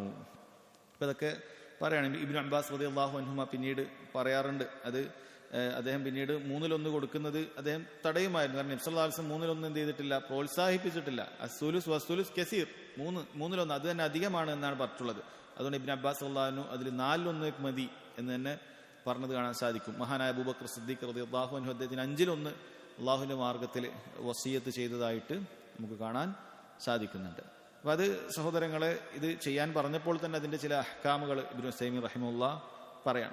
ഇനി വഖഫിന്റെ കാര്യം, ഒരു ചോദ്യം, ഹലിൽ വഖഫു അഖ്ദുൻ ലാസിം, വഖഫ് എന്ന് പറയുന്നത് അഖ്ദുൻ ലാസിമാണ്, ഉടനെ തന്നെ നടപ്പിൽ വരുന്നതായ ഒരു കോൺട്രാക്ട് ആണോ എന്നാണ്. അതെ, അത് ഉടനെ തന്നെ കോൺട്രാക്ട്. ആ ഹാൽ എപ്പോഴാണോ വഖഫ് ചെയ്തത് അത് മുതൽ തന്നെ അത് വഖഫിന്റെ മാർഗമായി മാറി എന്ന് വെച്ചാൽ പിന്നീട് തിരിച്ചെടുക്കാൻ പറ്റുകയില്ല എന്നർത്ഥം. അത് തിരിച്ചെടുക്കാൻ പറ്റുകയില്ല. വഖഫ് ചെയ്തു കഴിഞ്ഞാൽ, അതിനുവേണ്ടി നിയത്താക്കി നമ്മൾ ഒരാളെ ഏൽപ്പിച്ചു കഴിഞ്ഞാൽ അത് വഖഫാണ്, അത് പിന്നീട് മാറ്റാൻ പാടില്ല എന്നാണ്. വേറെ ചില സമാനമായ ചില ചോദ്യമാണ്. ഹൽ യജൂസു ലിൽ ഇൻസാനി അല്ലദി അലൈഹി ദൈനുൻ ഔ യൂഖിഫ ഷൈഅൻ മിൻ മാലിഹി, കടമുള്ള ഒരു വ്യക്തിക്ക് എന്തെങ്കിലുമൊക്കെ വഖഫ് ചെയ്യാൻ പറ്റുമോ എന്നാണ്. ഇബ്നു തൈമിയ്യ ഒരിക്കലും ചെയ്യരുത്. കാരണം കടമുള്ള വ്യക്തിക്ക് ഒരിക്കലും ചെയ്യാൻ പാടില്ല. കാരണം എന്താ, കടക്കാരിങ്ങനെ ഉണ്ടാവും, എന്നിട്ട് അവർക്കൊന്നും കൊടുക്കാതെ ഈ വഖഫ് ചെയ്യാൻ നിൽക്കരുത്. കാരണം കടക്കാർക്ക് ഈ നിന്റെ എന്തെങ്കിലുമൊക്കെ വസ്തുക്കൾ ഉണ്ടെങ്കിൽ അവസാനം നീ മരണപ്പെട്ടു പോയാലും എന്ത് ചെയ്യാൻ പറ്റും, ഇത് വിറ്റിട്ടെങ്കിലും കടക്കാരുടെ പണം കൊടുക്കാൻ പറ്റും. കടക്കാർക്ക് തിരിച്ചു പണം കൊടുക്കുക എന്നുള്ളത് വാജിബാണ്, നിർബന്ധമാണ്. വഖഫ് ചെയ്യാന്ന് പറയുന്നത് മുസ്തഹബാണ്. അപ്പോൾ വാജിബിനെ വെച്ചിട്ട് ഒരിക്കലും എന്ത് ചെയ്യാൻ പാടില്ല, മുസ്തഹബിനെ മുന്തിക്കാൻ പാടില്ല. അതെപ്പോഴും ശ്രദ്ധിക്കേണ്ട കാര്യം. ഒരുപാട് കടക്കാരുണ്ട്, ആ കടത്തിന്റെ പൈസ ഒന്നും കൊടുക്കാതെ നമ്മൾ ഹജ്ജിന് പോവുക എന്നുള്ളത് അത് ശരിയായ നിലപാടല്ല. അല്ലെങ്കിൽ അവരോട് പെർമിഷൻ ചോദിക്കണം. നമ്മൾ വലിയ 5-10 ലക്ഷം ഉറുപ്പ്യൊക്കെ എടുത്ത് നമ്മൾ ഹജ്ജിന് പോകാൻ തയ്യാറാവുകയാണ്. എന്നാൽ ഇപ്പുറത്ത് ഒരുപാട് ആളുകൾക്ക് ബിസിനസ്സും മറ്റുമൊക്കെ ആയിട്ട് 1-2 ലക്ഷം കൊടുക്കാൻ ഇങ്ങനെ ഉണ്ട്. അവരൊക്കെ പിന്നെ തരാം എന്ന് വൈകിപ്പിച്ചിട്ട് നമ്മൾ ഇത്തരം കാര്യം ചെയ്യാൻ പാടില്ല. കാരണം നമ്മൾ കടം വീട്ടുക എന്നുള്ളത് നിർബന്ധമാണ്. കടം വീട്ടി കഴിഞ്ഞിട്ട് പിന്നെ കയ്യിൽ പൈസ ഇല്ലെങ്കിൽ ഹജ്ജ് നിർബന്ധമല്ല. പിന്നെ ഹജ്ജ് നിർബന്ധമല്ല, സാമ്പത്തികമായ കഴിവുണ്ടെങ്കിൽ ഹജ്ജ് നിർബന്ധമാവുന്നുള്ളൂ. അപ്പൊ കടം വീട്ടൽ ആദ്യം ചെയ്യുക, അതിനുശേഷം പിന്നീട് സമ്പത്തുണ്ടെങ്കിൽ മാത്രമേ അയാൾക്ക് ഹജ്ജ് അപ്പോൾ നിർബന്ധമാവുന്നുള്ളൂ. ഇനി അതല്ല, ഇത്തരം കടം ഉണ്ടായാലും കുഴപ്പമില്ല, അയാൾക്ക് അതിനുള്ള അവസ്ഥകളുണ്ട്, വന്നാലും അത് കൊടുക്കാൻ പറ്റുന്ന അവസ്ഥ തന്നെയാണ്. സ്വാഭാവികമായി ചിലപ്പോൾ ബിസിനസ്സിൽ ഉണ്ടാകുന്ന കടങ്ങളാണ് എങ്കിൽ അവർക്ക് പോകാം എന്ന് പണ്ഡിതന്മാർ പറഞ്ഞത് കാണാൻ സാധിക്കും.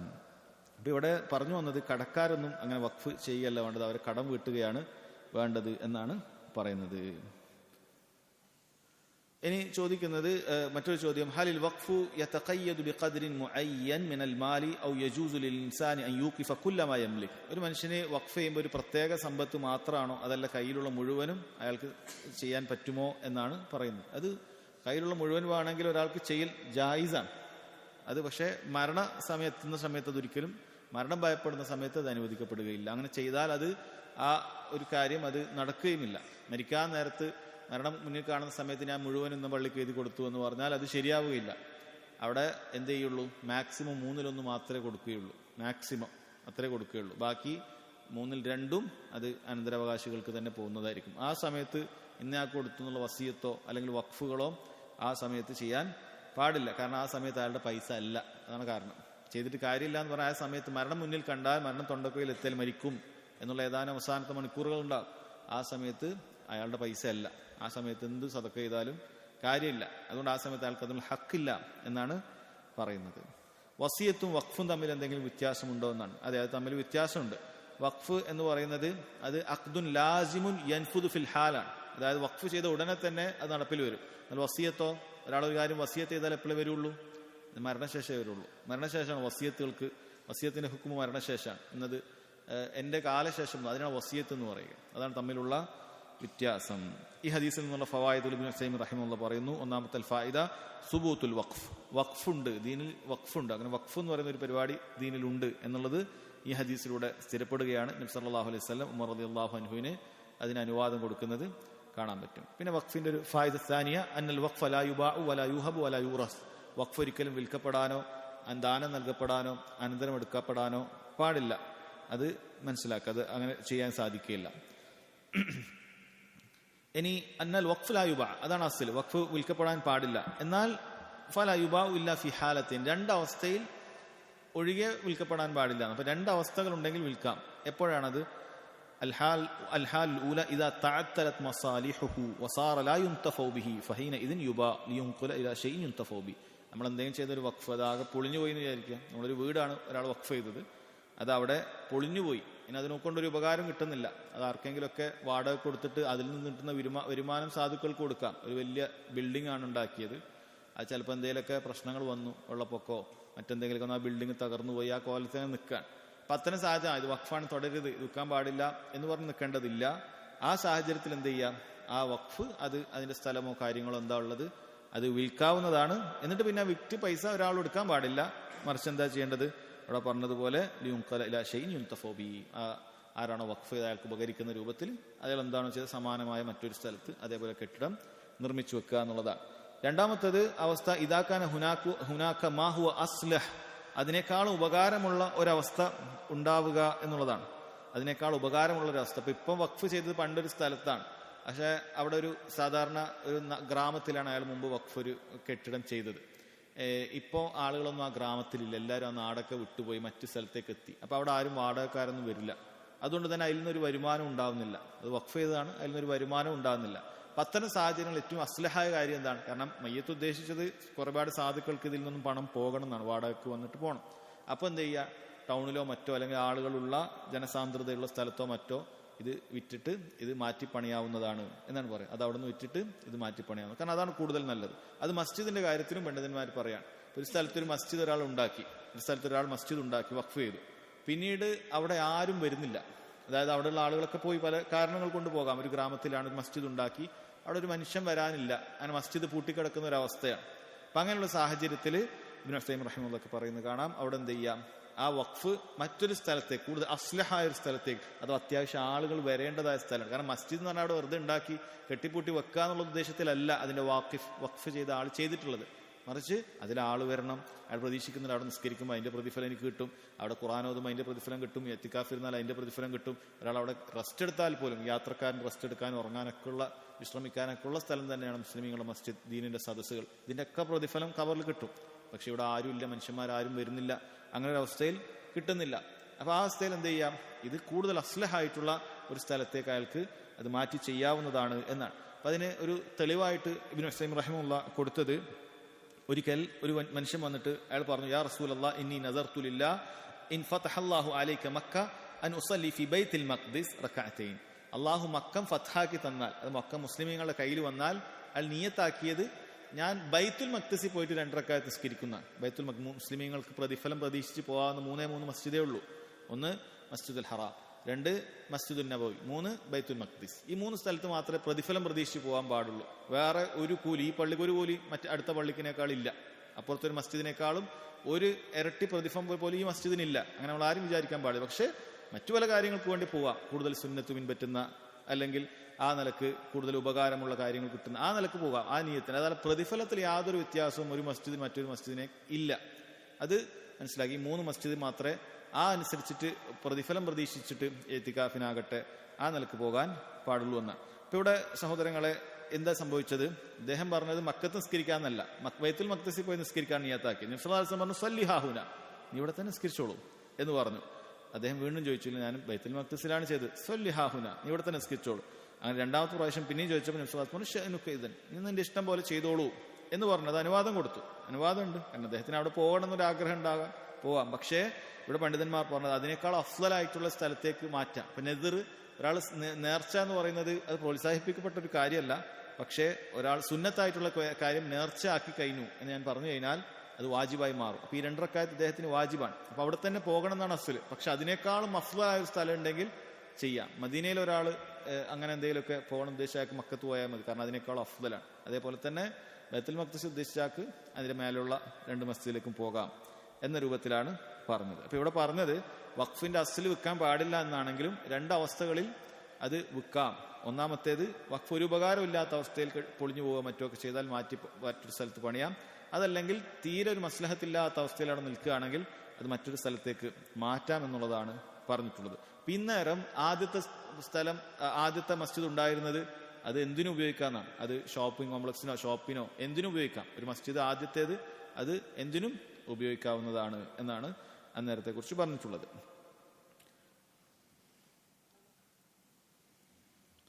അഞ്ചാമത്തെ ഒരു ഫായിദ, 4ാമത്തെ ഫായിദ സമാനമായതാണ്, അത് വായിക്കുന്നില്ല. 5ാമത്തെ ഫായിദ അന്നഹു ലാ ബുദ്ദ അൻ യകൂന ലിൽ വഖഫി വലിയുൻ, വഖഫിന് എപ്പോഴും ഒരു വലിയനെ അത്യാവശ്യമുണ്ട് എന്നാണ്. ഇവിടെ ഉമർ റളിയല്ലാഹു അൻഹു പറയുന്നുണ്ട്, അതിനൊരു വലിയന്റെ കാര്യം പറയുന്നുണ്ട്.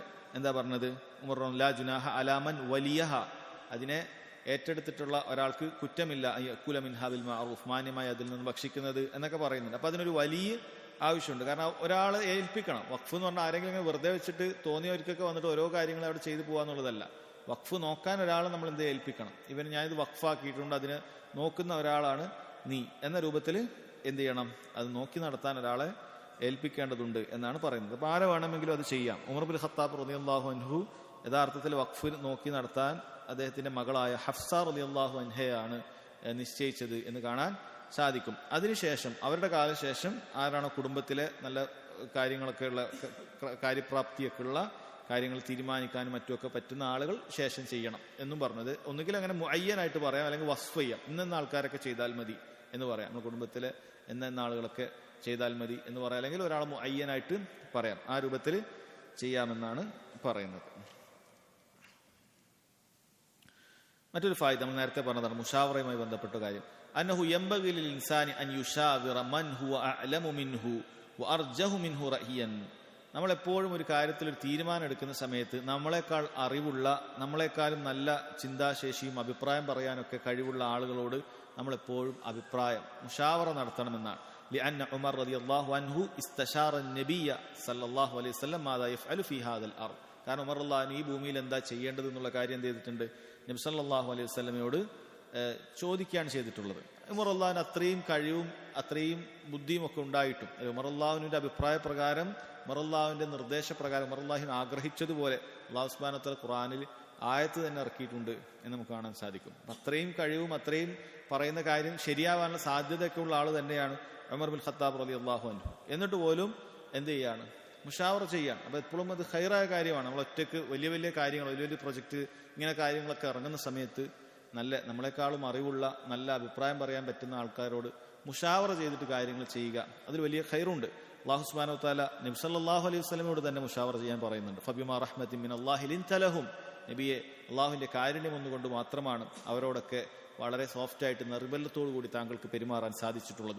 വലൗ കുൻത ഫദ്ദൻ ഗലീദൽ ഖൽബി ലൻഫദ്ദു മിൻ ഹൗലിക്, താങ്കളെങ്ങാനും പരുഷ സ്വഭാവിയായിട്ടുണ്ടെങ്കിൽ, കടുത്ത ഹൃദയമുള്ള ഒരാളായിട്ടുണ്ടെങ്കിൽ, ലൻഫദ്ദു മിൻ ഹൗലിക്, താങ്കളുടെ ചുറ്റുമിൽ നിന്നും ആ സ്വഹാബികൾക്ക് പോകുമായിരുന്നു. ഫഅഫു അൻഹും, അതിനാൽ അവർക്ക് മാപ്പാക്കി കൊടുക്കണം. വസ്തഗ്ഫിർ ലഹും, അവർക്ക് പാപമോചനം തേടണം. വശാവിർഹും ഫിൽ അംർ, കാര്യങ്ങളിൽ അവരുമായി കൂടിയാലോചിക്കണം എന്ന് നബി സല്ലല്ലാഹു അലൈഹി വസല്ലമയോട് പറയുമായിരുന്നു. അല്ലാഹു സുബ്ഹാനഹു വ തആല പറയാൻ. അതുകൊണ്ട് മുഷാവറ എന്ന് പറയുന്നത് അത് ഏറ്റവും ഖൈറായിട്ടുള്ള കാര്യമാണ്. എന്നാൽ ഇവിടെ പറയുന്നുണ്ട് എല്ലാ കാര്യത്തിലും മുഷാവറ ചെയ്യണോ? ഇല്ല. നമുക്ക് സാധാരണ ജീവിതത്തിൽ നമുക്ക് വളരെ വ്യക്തമായിട്ട് അറിയുന്ന ചില കാര്യങ്ങളൊക്കെ ഉണ്ടാവും, അതിനൊക്കെ പോയി മുഷാവറ ചെയ്യേണ്ട ആവശ്യമില്ല. പക്ഷേ ഇങ്ങനെയുള്ള വലിയ വിഷയങ്ങൾ വരുന്ന സമയത്ത് അവിടെ മുഷാവറ ചെയ്യുക എന്നുള്ളത് അത് നല്ല കാര്യമാണ് എന്നാണ് പറയുന്നത്.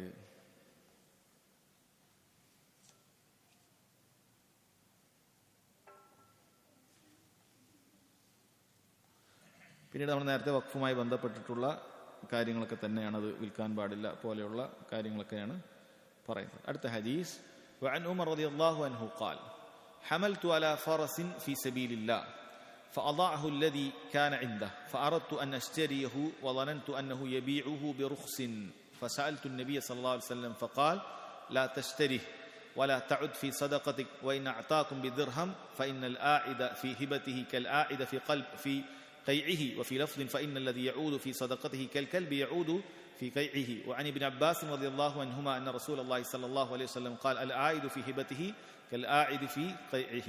ഉമർ റളിയല്ലാഹു അൻഹുവിന്റെ ഹദീസ് രണ്ട് റിവായത്തിലും അബ്ദുല്ലാഹ് ഇബ്നു അബ്ബാസ് റളിയല്ലാഹു അൻഹുയുടെ ഒരു ഹദീസും ഈ വിഷയത്തിലെല്ലാം സമാനമായ ഒരേ ഒരു ആശയമാണ് കൈകാര്യം ചെയ്യുന്നത്. അഥവാ നമ്മൾ കൊടുത്ത ഒരു കാര്യം, അള്ളാഹുവിന്റെ മാർഗത്തിൽ ചെലവാക്കിയ സ്വതക്ക കൊടുത്ത ഒരു കാര്യം, അത് നമ്മൾ തിരിച്ചെടുക്കാൻ പാടില്ല എന്നാണ് പറയുന്നത്. അത് പൈസ കൊടുത്തിട്ടാണെങ്കിൽ പോലും അത് തിരിച്ചു വാങ്ങരുത് എന്നാണ് പറയുന്നത്. എന്താണ് സംഭവം?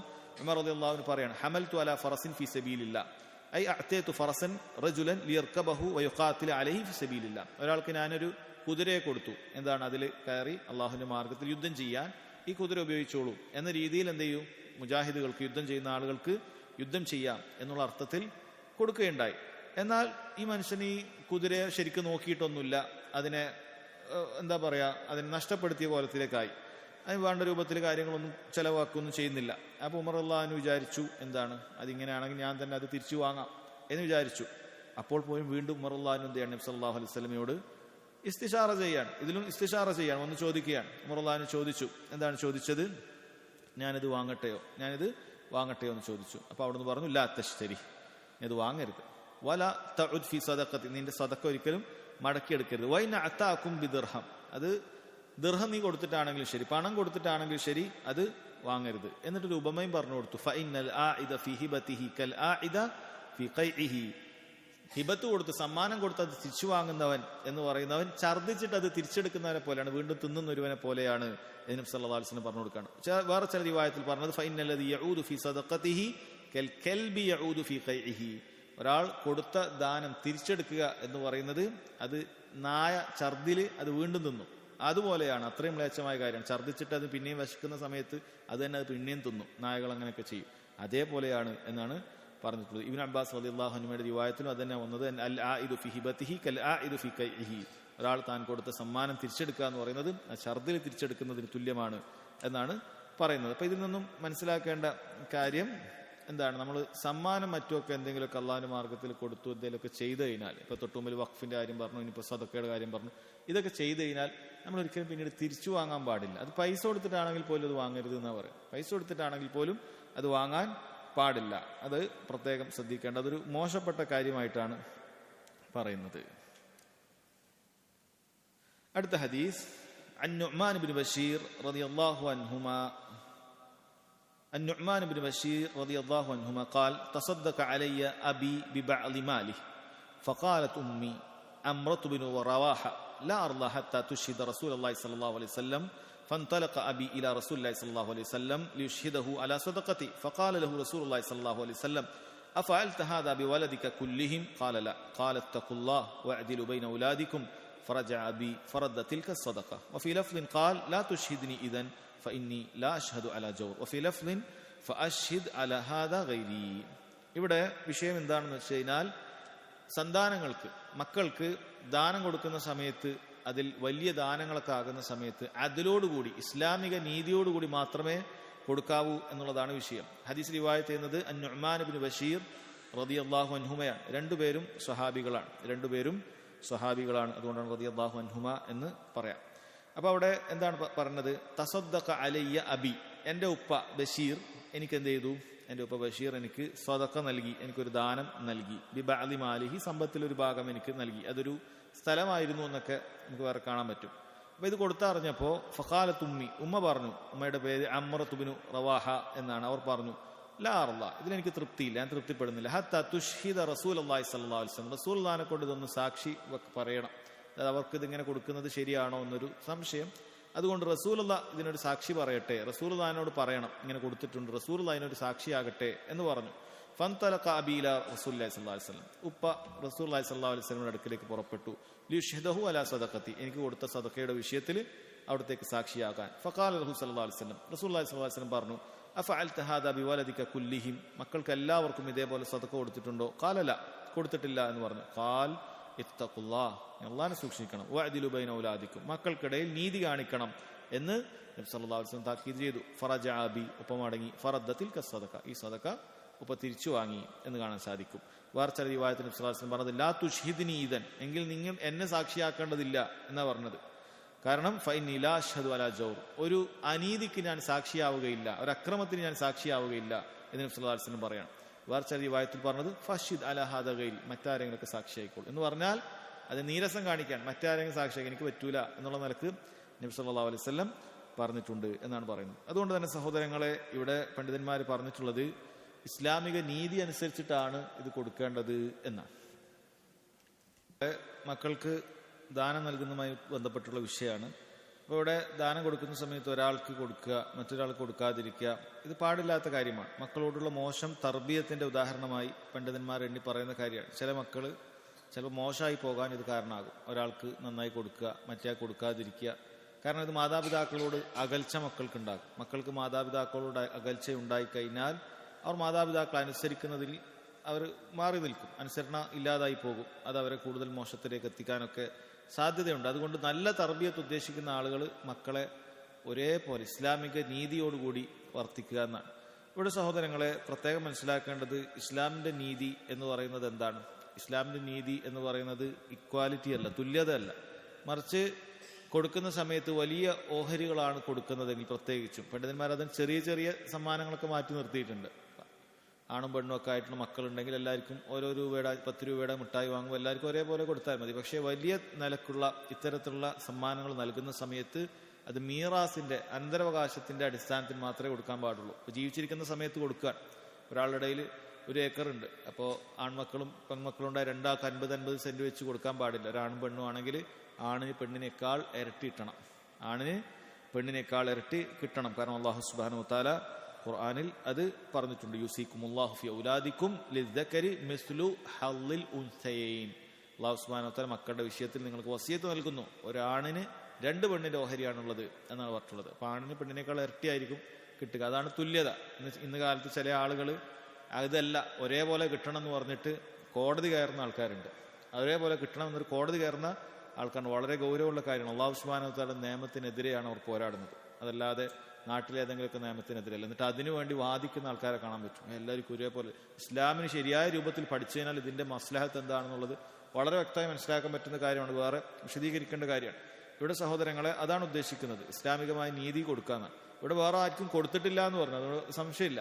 അവിടെ നുഅ്മാൻ ബിൻ ബശീർ റളിയല്ലാഹു അൻഹുക്ക് മാത്രമേ കൊടുത്തിട്ടുള്ളൂ, വേറൊരാൾക്കും കൊടുത്തിട്ടില്ല എന്ന് പറഞ്ഞത് കൊണ്ടാണ് നബി സല്ലല്ലാഹു അലൈഹി വസല്ലം, കാരണം വലിയൊരു സ്ഥലമാണ് കൊടുത്തത്, വലിയൊരു ഒരു സ്ഥലമാണ് അദ്ദേഹം കൊടുത്തത് എന്ന് കാണാൻ പറ്റും. അപ്പം അത് ശരിയല്ല, എല്ലാവർക്കും തുല്യമായി കൊടുക്കണം. ഇത് അനീതിയാണ്. അത് മക്കൾ എത്ര നല്ലവരാണെങ്കിൽ ശരി, ഒരാളെ നമുക്ക് കൂടുതൽ ഇഷ്ടമാണെങ്കിലും ശരി, അങ്ങനെ ചെയ്യാൻ പാടില്ല. ചില മാതാപിതാക്കൾ വിവരമില്ലാതെ ചെയ്യുന്ന കാര്യമാണ്. ഇതിൽ നിന്നുള്ള ഫായിദകൾ: ഒന്ന്, വഹിയ മഖ്സൂദുൽ ഹദീസ്, അതിന്റെ പ്രധാനപ്പെട്ട ഉദ്ദേശം തന്നെയാണ് ഒന്നാമത്തെ ഫായിദ. അൻഹു ലാ യജൂദു തഫ്ളീലു ഫിൽ അത്തിയത്തി ബൈനൽ ഔലാദ്, മക്കൾക്ക് സമ്മാനം കൊടുക്കുമ്പോൾ അവിടെ ഒരാൾക്ക് ഒരാളെക്കാൾ കൂടുതൽ കൊടുക്കൽ അനുവദനീയമല്ല. ബൽ യജിബു അൻ യുഅ്തു ബിൽ അദ്ലി ലിദ്ദക്കരി മിസ്ലു ഹദ്ദിൽ ഉൻസൈൻ, ഒരു അതിലോടുകൂടി നീതിയോട് കൊടുക്കണം, പുരുഷന് സ്ത്രീയേക്കാൾ ഇരട്ടി, ആ നിലക്കുള്ള നീതിയോടുകൂടി കൊടുക്കണം. ഇവിടെ പണ്ഡിതന്മാർ പറയുന്നത് ഹാദാ ബിൻ ഇബ്നു സൈം റഹിമഹുല്ലാഹി പറയുന്നത് ഹാദാ ബിൻ നിസ്ബത്തി ലിൽ അത്തിയത്തി അല്ലതി ഹിയ തബറു, നമ്മളിങ്ങനെ തബറു ആയിട്ട് സമ്മാനമായിട്ടൊക്കെ കൊടുക്കാൻ, അതായത് നമ്മൾ തബറു ആയിട്ട് പ്രത്യേക ആവശ്യമൊന്നുമില്ലാതെ നമ്മൾ കൊടുക്കുന്ന സമയത്താണ് ഇത്. എന്നാൽ അമ്മ ബിൻ നിസ്ബത്തി ലി ഇഅ്താഇൽ വാജിബ് ഫിൻ നഫഖ, എന്നാൽ ഒരാൾക്ക് ചെലവിന് കൊടുക്കുക, മക്കൾക്ക് ഓരോരുത്തർക്കും ചെലവുണ്ടാവുമല്ലോ, ചെലവിന് കൊടുക്കുന്ന സമയത്ത് ഫൈനൽ അദ്ല ഫിൽ ഔലാദി അൻ യുഅ്തിയ കുല്ല വാഹിദിൻ മാ യഹ്താജു ഇലൈഹി, ഓരോരുത്തർക്കും എന്താണോ ആവശ്യം അതനുസരിച്ച് കൊടുക്കുക എന്നുള്ളതാണ്. ഇപ്പോൾ ഒരാൾക്കൊരു ഹോസ്പിറ്റൽ കേസ് ഉണ്ട് ഒരു കുട്ടിക്ക്, അപ്പോൾ അവന് ഹോസ്പിറ്റൽ കേസിൽ പോകാൻ വേണ്ടി ചിലപ്പോൾ 1 ലക്ഷം രൂപ ചിലവാക്കേണ്ടി വരും. അത് വെച്ചിട്ട് ഇവന് 1 ലക്ഷം രൂപ എഴുതി കൊടുക്കണം എന്നാണ്, അല്ലെങ്കിൽ 1 ലക്ഷം ഇവന് അപ്പം തന്നെ കൊടുക്കണം എന്നാണ്. ഇവനിപ്പോൾ അവിടെ ഹോസ്പിറ്റലിൽ പോയി 1 ലക്ഷം ചിലവായി, മറ്റേ മോനൊന്ന് രോഗമൊന്നും വന്നു അവന് 1 ലക്ഷം കൊടുക്കണം എന്നാണ്. അല്ല, അവിടെ കൊണ്ട് ഉദ്ദേശിക്കുന്നത് എന്താണ്? അത് തബറു ആയിട്ട് സമ്മാനമായിട്ട് കൊടുക്കുമ്പോഴാണ് ഒരേപോലെ കൊടുക്കേണ്ടത്. ആവശ്യത്തിന് ഓരോരുത്തർക്ക്, ഒരു മോൻ വലുതാണ്, അവന് കുറേ ചോറ് കൊടുക്കണം, മറ്റേ ആൾക്ക് ചെറിയ എന്തെങ്കിലും കൊടുത്താൽ മതി. അപ്പോൾ അതിൽ ഓരോരുത്തർക്ക് ആവശ്യമുള്ളത് എന്താണോ അതാണ് കൊടുക്കൽ. ഇബ്നു ഉസൈമീൻ റഹിമഹുള്ള ഇത് രണ്ടും വേർതിരിക്കുന്നതിന് വേണ്ടി കുറേ ഉദാഹരണങ്ങൾ ഇങ്ങനെ പറയുന്നുണ്ട്. നിങ്ങൾ യാത്രയിൽ വന്നു, അപ്പോൾ എല്ലാവർക്കും വ്യത്യസ്ത രൂപങ്ങൾ സമ്മാനം കൊടുക്കുകയാണെങ്കിൽ അത് ശരിയല്ല. വ്യത്യസ്ത രൂപങ്ങൾ ഇപ്പം എല്ലാവർക്കും എന്തെങ്കിലും കൊടുക്കുമ്പോൾ അത് ഒരേപോലെയൊക്കെ അത് കൊടുക്കണം. ഒരാൾക്ക് കുറച്ച് കൊടുക്കുക, ഒരാൾക്ക് കൂടുതൽ കൊടുക്കുക, അത് ശരിയല്ല. എന്നാൽ അതല്ലാത്ത നിലക്ക് മറ്റു പല ആവശ്യങ്ങളുണ്ടാകും. ഒരു മകന് കല്യാണ പ്രായമായി, അപ്പോൾ ആ മകന് ചിലപ്പോൾ എന്ത് ചെയ്യേണ്ടി വരും, അല്ലെങ്കിൽ ആ മകൾക്ക് എന്ത് ചെയ്യേണ്ടി വരും, അതുമായി ബന്ധപ്പെട്ട കാര്യങ്ങളൊക്കെ കൊടുക്കേണ്ടി വരും. ചിലപ്പോൾ മഹറുമായി വാങ്ങാനുള്ള പണം വാപ്പ കൊടുക്കാൻ ഉദ്ദേശിക്കുകയാണ്, അതല്ലെങ്കിൽ സ്ത്രീക്ക് സ്വർണ്ണാഭരണങ്ങൾ വാങ്ങിക്കൊടുക്കാൻ വേണ്ടി ഉദ്ദേശിക്കുകയാണ്, അത് കൊടുക്കാവുന്നതാണ് എന്നാണ്. അതേപോലെ തന്നെ ആൺമക്കൾക്ക് അപ്പോൾ കൊടുക്കേണ്ടതില്ല എന്നാണ്. വേറെ ഉദാഹരണമൊക്കെ ഇബ്നു ഉസൈമീൻ റഹിമഹുള്ള പറയുന്നുണ്ട്. ഒരാൾക്കൊരാണും പെണ്ണും ഉണ്ട്, ആണിനൊരു തൊപ്പി മതി, അല്ലിബ്നു ഇഹ്താജ താഖിയ വൽബിൻതു ഇഹ്താജത് ഖുർസ, പെണ്ണിനൊരു കാതില വേണം, വൽ ഖുർസു ദഹബുൻ യുജ്അലു ഫിൽ ഉദ്നി യുഅല്ലഖ്, അത് സ്വർണം കൊണ്ട് ഇവിടെ കാതിലിടാനാണ്. ഫഷ്തറാലിൽ ബിൻതി ഖുർസൻ ബിമിഅത്തി റിയാൽ, 200 റിയാലിന്, അവിടുത്തെ കണക്കാ പറയുന്നത്, 200 റിയാലിന് എന്ത് ചെയ്തു, മോൾക്കൊരു കാതില വാങ്ങിക്കൊടുത്തു. വഷ്തറാലി ദക്കരി താഖിയ ബിറിയാലെ, ആണിനൊരു 2 റിയാലിന്റെ തൊപ്പിയും വാങ്ങിക്കൊടുത്തു. ഫൈനഹു യക്കുനു ആദിലൻ, അവിടെ ആദിലാണ്. കാരണം ആണിനിപ്പോൾ അതിനനുസരിച്ച് സ്വർണം ഇത് വാങ്ങിക്കൊടുക്കാൻ പറ്റുമോ? അതിന്റെ ആവശ്യമില്ല, അവനൊരു തൊപ്പി ആവശ്യം, തൊപ്പി വാങ്ങിക്കൊടുത്തു, 2 റിയാൽ ആയിട്ടുള്ളൂ. മറ്റേത് 200 റിയാൽ ആയപ്പോൾ അത് കൊടുത്തു. ഹാദി ഹാജത്തു അഭിമേത്തയും, അവളുടെ ആവശ്യം കിട്ടണ 200 റിയാൽ കൊടുക്കണം. വഹാദ് ഹാജത്തു ബിരിയാലയും, ഇവന്റെ ആവശ്യം ഇതാണ്, ഇവന്റെ ആവശ്യം അത് പൂർത്തിയായി കൊടുത്തു, അവളുടെ ആവശ്യവും പൂർത്തിയായി കൊടുത്തു. അതേപോലെ വേറെ ഉദാഹരണമൊക്കെ പറഞ്ഞു. കുട്ടികൾ വ്യത്യസ്ത, ഒരാൾ വേറെ കൂടുതൽ വലിയ രീതിയിൽ പഠിക്കുന്നതായിരിക്കും, ഒരാൾ ചെറിയ ക്ലാസ്സിൽ പഠിക്കുന്നതായിരിക്കും, അല്ലെ? ഒരാൾ ചിലപ്പോൾ ഡോക്ടറായി പഠിക്കാണ്ട് അതിന് പൈസ കൂടുതൽ കൊടുക്കേണ്ടി വരും, വേറൊരാൾ വേറെ എന്തെങ്കിലും കാര്യം പഠിക്കാനാണെങ്കിൽ അതിന്റെ പൈസ കൊടുക്കേണ്ടി വരുള്ളൂ. അപ്പൊ ആ നിലക്ക് ഓരോരുത്തരുടെ ആവശ്യത്തിനനുസരിച്ച് കൊടുക്കുക എന്നുള്ളതാണ് അവിടെ അതിൽ. അതായത് ഒരാളുടെ ആവശ്യത്തിനനുസരിച്ച് കൊടുക്കുമ്പോൾ, ആവശ്യത്തിന് വേണ്ടിയിട്ടാണ് കൊടുക്കുന്നതെങ്കിൽ അയാളുടെ ആവശ്യം അനുസരിച്ചിട്ട് കൊടുക്കുക, അതല്ലാതെ ഒരേപോലെ കൊടുക്കുക എന്നുള്ളതല്ല അവിടെ അതിൽ. നിനക്ക് ഇത്രേ തരുള്ളൂ എന്ന് പറയരുത്, അവന്റെ ആവശ്യത്തിനനുസരിച്ചിട്ട് അവന് കൊടുക്കേണ്ടതുണ്ട് എന്നാണ് പറയുന്നത്.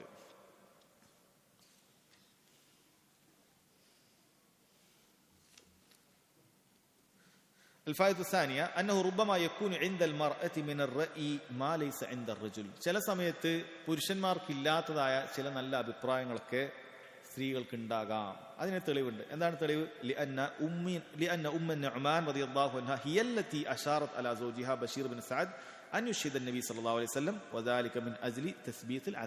അവിടെ നുഅ്മാൻ ബിൻ ബഷീർ റളിയല്ലാഹു അൻഹുവിന്റെ ഉമ്മയാണ് യഥാർത്ഥത്തിൽ എന്ത് ചെയ്യുന്നത്, നബി സല്ലല്ലാഹു അലൈഹി വസല്ലം അടുക്കലേക്ക് പോയി എന്ന് പറയും. എന്നിട്ടാണ് ആ കാര്യത്തിന് തീരുമാനമായത്. അപ്പൊ ചില കാര്യങ്ങൾ നമ്മൾ സ്ത്രീകളുടെ അഭിപ്രായങ്ങൾ എപ്പോഴും തെറ്റായിരിക്കും, അല്ലെങ്കിൽ സ്ത്രീകളുടെ അഭിപ്രായം നമ്മൾ പരിഗണിക്കേണ്ടതില്ല എന്ന് നമ്മൾ ഒരിക്കലും ചിന്തിക്കേണ്ടതില്ല. മറിച്ച് സ്ത്രീകളുടെ ചില അഭിപ്രായങ്ങൾ, നല്ല അഭിപ്രായങ്ങൾ അവർക്കുണ്ടാകാം, അപ്പൊ അത് നല്ലതാണെങ്കിൽ സ്വീകരിക്കേണ്ടതുണ്ട് എന്നാണ് പറയുന്നത്. അവിടെ ഇബ്നു ഉസൈമീൻ റഹിമഹുള്ള വേറൊരു ചോദ്യം അതിന്റെ ഇടയിൽ, വലാകിൻ ഹൽ ഫദ്ലു ഇംറഅത്തിൻ മിനൻ നിസാഇ അലാ റജുലിൻ മിനർ റിജാലി യഖ്തലി അൻ യകൂന ജിൻസു നിസാഇ അഫ്ളല മിൻ ജിൻസിർ റിജാൽ. ആണും പെണ്ണും ഒക്കെ ഒരാൾ, ഒരു സ്ത്രീക്ക് ഇപ്പോൾ നല്ല ബുദ്ധി പറഞ്ഞല്ലോ, അപ്പൊ ആ കാരണത്താൽ അത് പുരുഷന്മാരെക്കാളും അഫ്ളലാണ് എന്ന് പറയാൻ പറ്റുമോ? സ്ത്രീ പുരുഷന്മാരെക്കാളും അഫ്ളലാണ് എന്ന് പറയാൻ പറ്റുമോ? ലാ. ഫദ്ല ബഅദൽ അഫ്റാദി മിന ത്വായിഫത്തിൽ മഫ്ളൂല ലാ യഖ്തലി അൻ യകൂന ഹാദൽ ജിൻസു അഫ്ളല മിൻ ജിൻസിൽ ആഖിർ. ഇപ്പൊ പൊതുവിൽ പുരുഷന്മാര് സ്ത്രീകളെക്കാളും അഫ്ളലാണ്, സംശയമില്ല, സ്ത്രീകളെക്കാളും കഴിവും കാര്യങ്ങൾ കൊണ്ട് അഫ്ളലാണ്. പക്ഷെ അതിന്റെ അർത്ഥം എല്ലാ സ്ത്രീകളും പുരുഷന്മാരെക്കാൾ താഴെയാണ്, അല്ലെങ്കിൽ എല്ലാ പുരുഷന്മാരും എല്ലാ സ്ത്രീകളെക്കാളും നല്ലതാണ് എന്നല്ല. അതായത് മഫ്ളൂലായ ആളുകൾക്കിടയിൽ തന്നെ, ഫദ്ല് കുറഞ്ഞ ആളുകൾക്കിടയിൽ തന്നെ എന്ത് ചെയ്യും, അവരിൽ ഇവരെക്കാളും കൂടുതൽ ഖൈറുള്ള ആളുകളുണ്ടാകും, അല്ലെങ്കിൽ കൂടുതൽ നന്മയുള്ള ആളുകൾ ഉണ്ടാകും എന്നാണ് പറയുന്നത്. അപ്പൊ അങ്ങനെ ഉണ്ടാവാം. അതല്ല എല്ലാ സ്ത്രീകൾക്കും ഒരേപോലെ ഫദ്ല് കുറവ് എന്നല്ല, ചില സ്ത്രീകൾക്ക് ഒരുപാട് പുരുഷന്മാരെക്കാളും ഫദ്ലുള്ള സ്ത്രീകൾ ഉണ്ടാകും എന്നാണ് പറയുന്നത്. ബയാനു മക്കാനത്തി നബി സല്ലല്ലാഹു അലൈഹി വസല്ലം ഇൻദ സ്വഹാബ, നബി സല്ലല്ലാഹു അലൈഹി വസല്ലമക്ക് സഹാബികൾക്കിടയിലുള്ള സ്ഥാനം. കാരണം നബി സല്ലല്ലാഹു അലൈഹി വസല്ലം എല്ലാ കാര്യത്തിനും തീർപ്പാക്കാനും മറ്റുമൊക്കെ എന്ത് ചെയ്തിട്ടുണ്ട്, പോയിട്ടുണ്ട് എന്നാണ് പറയുന്നത്.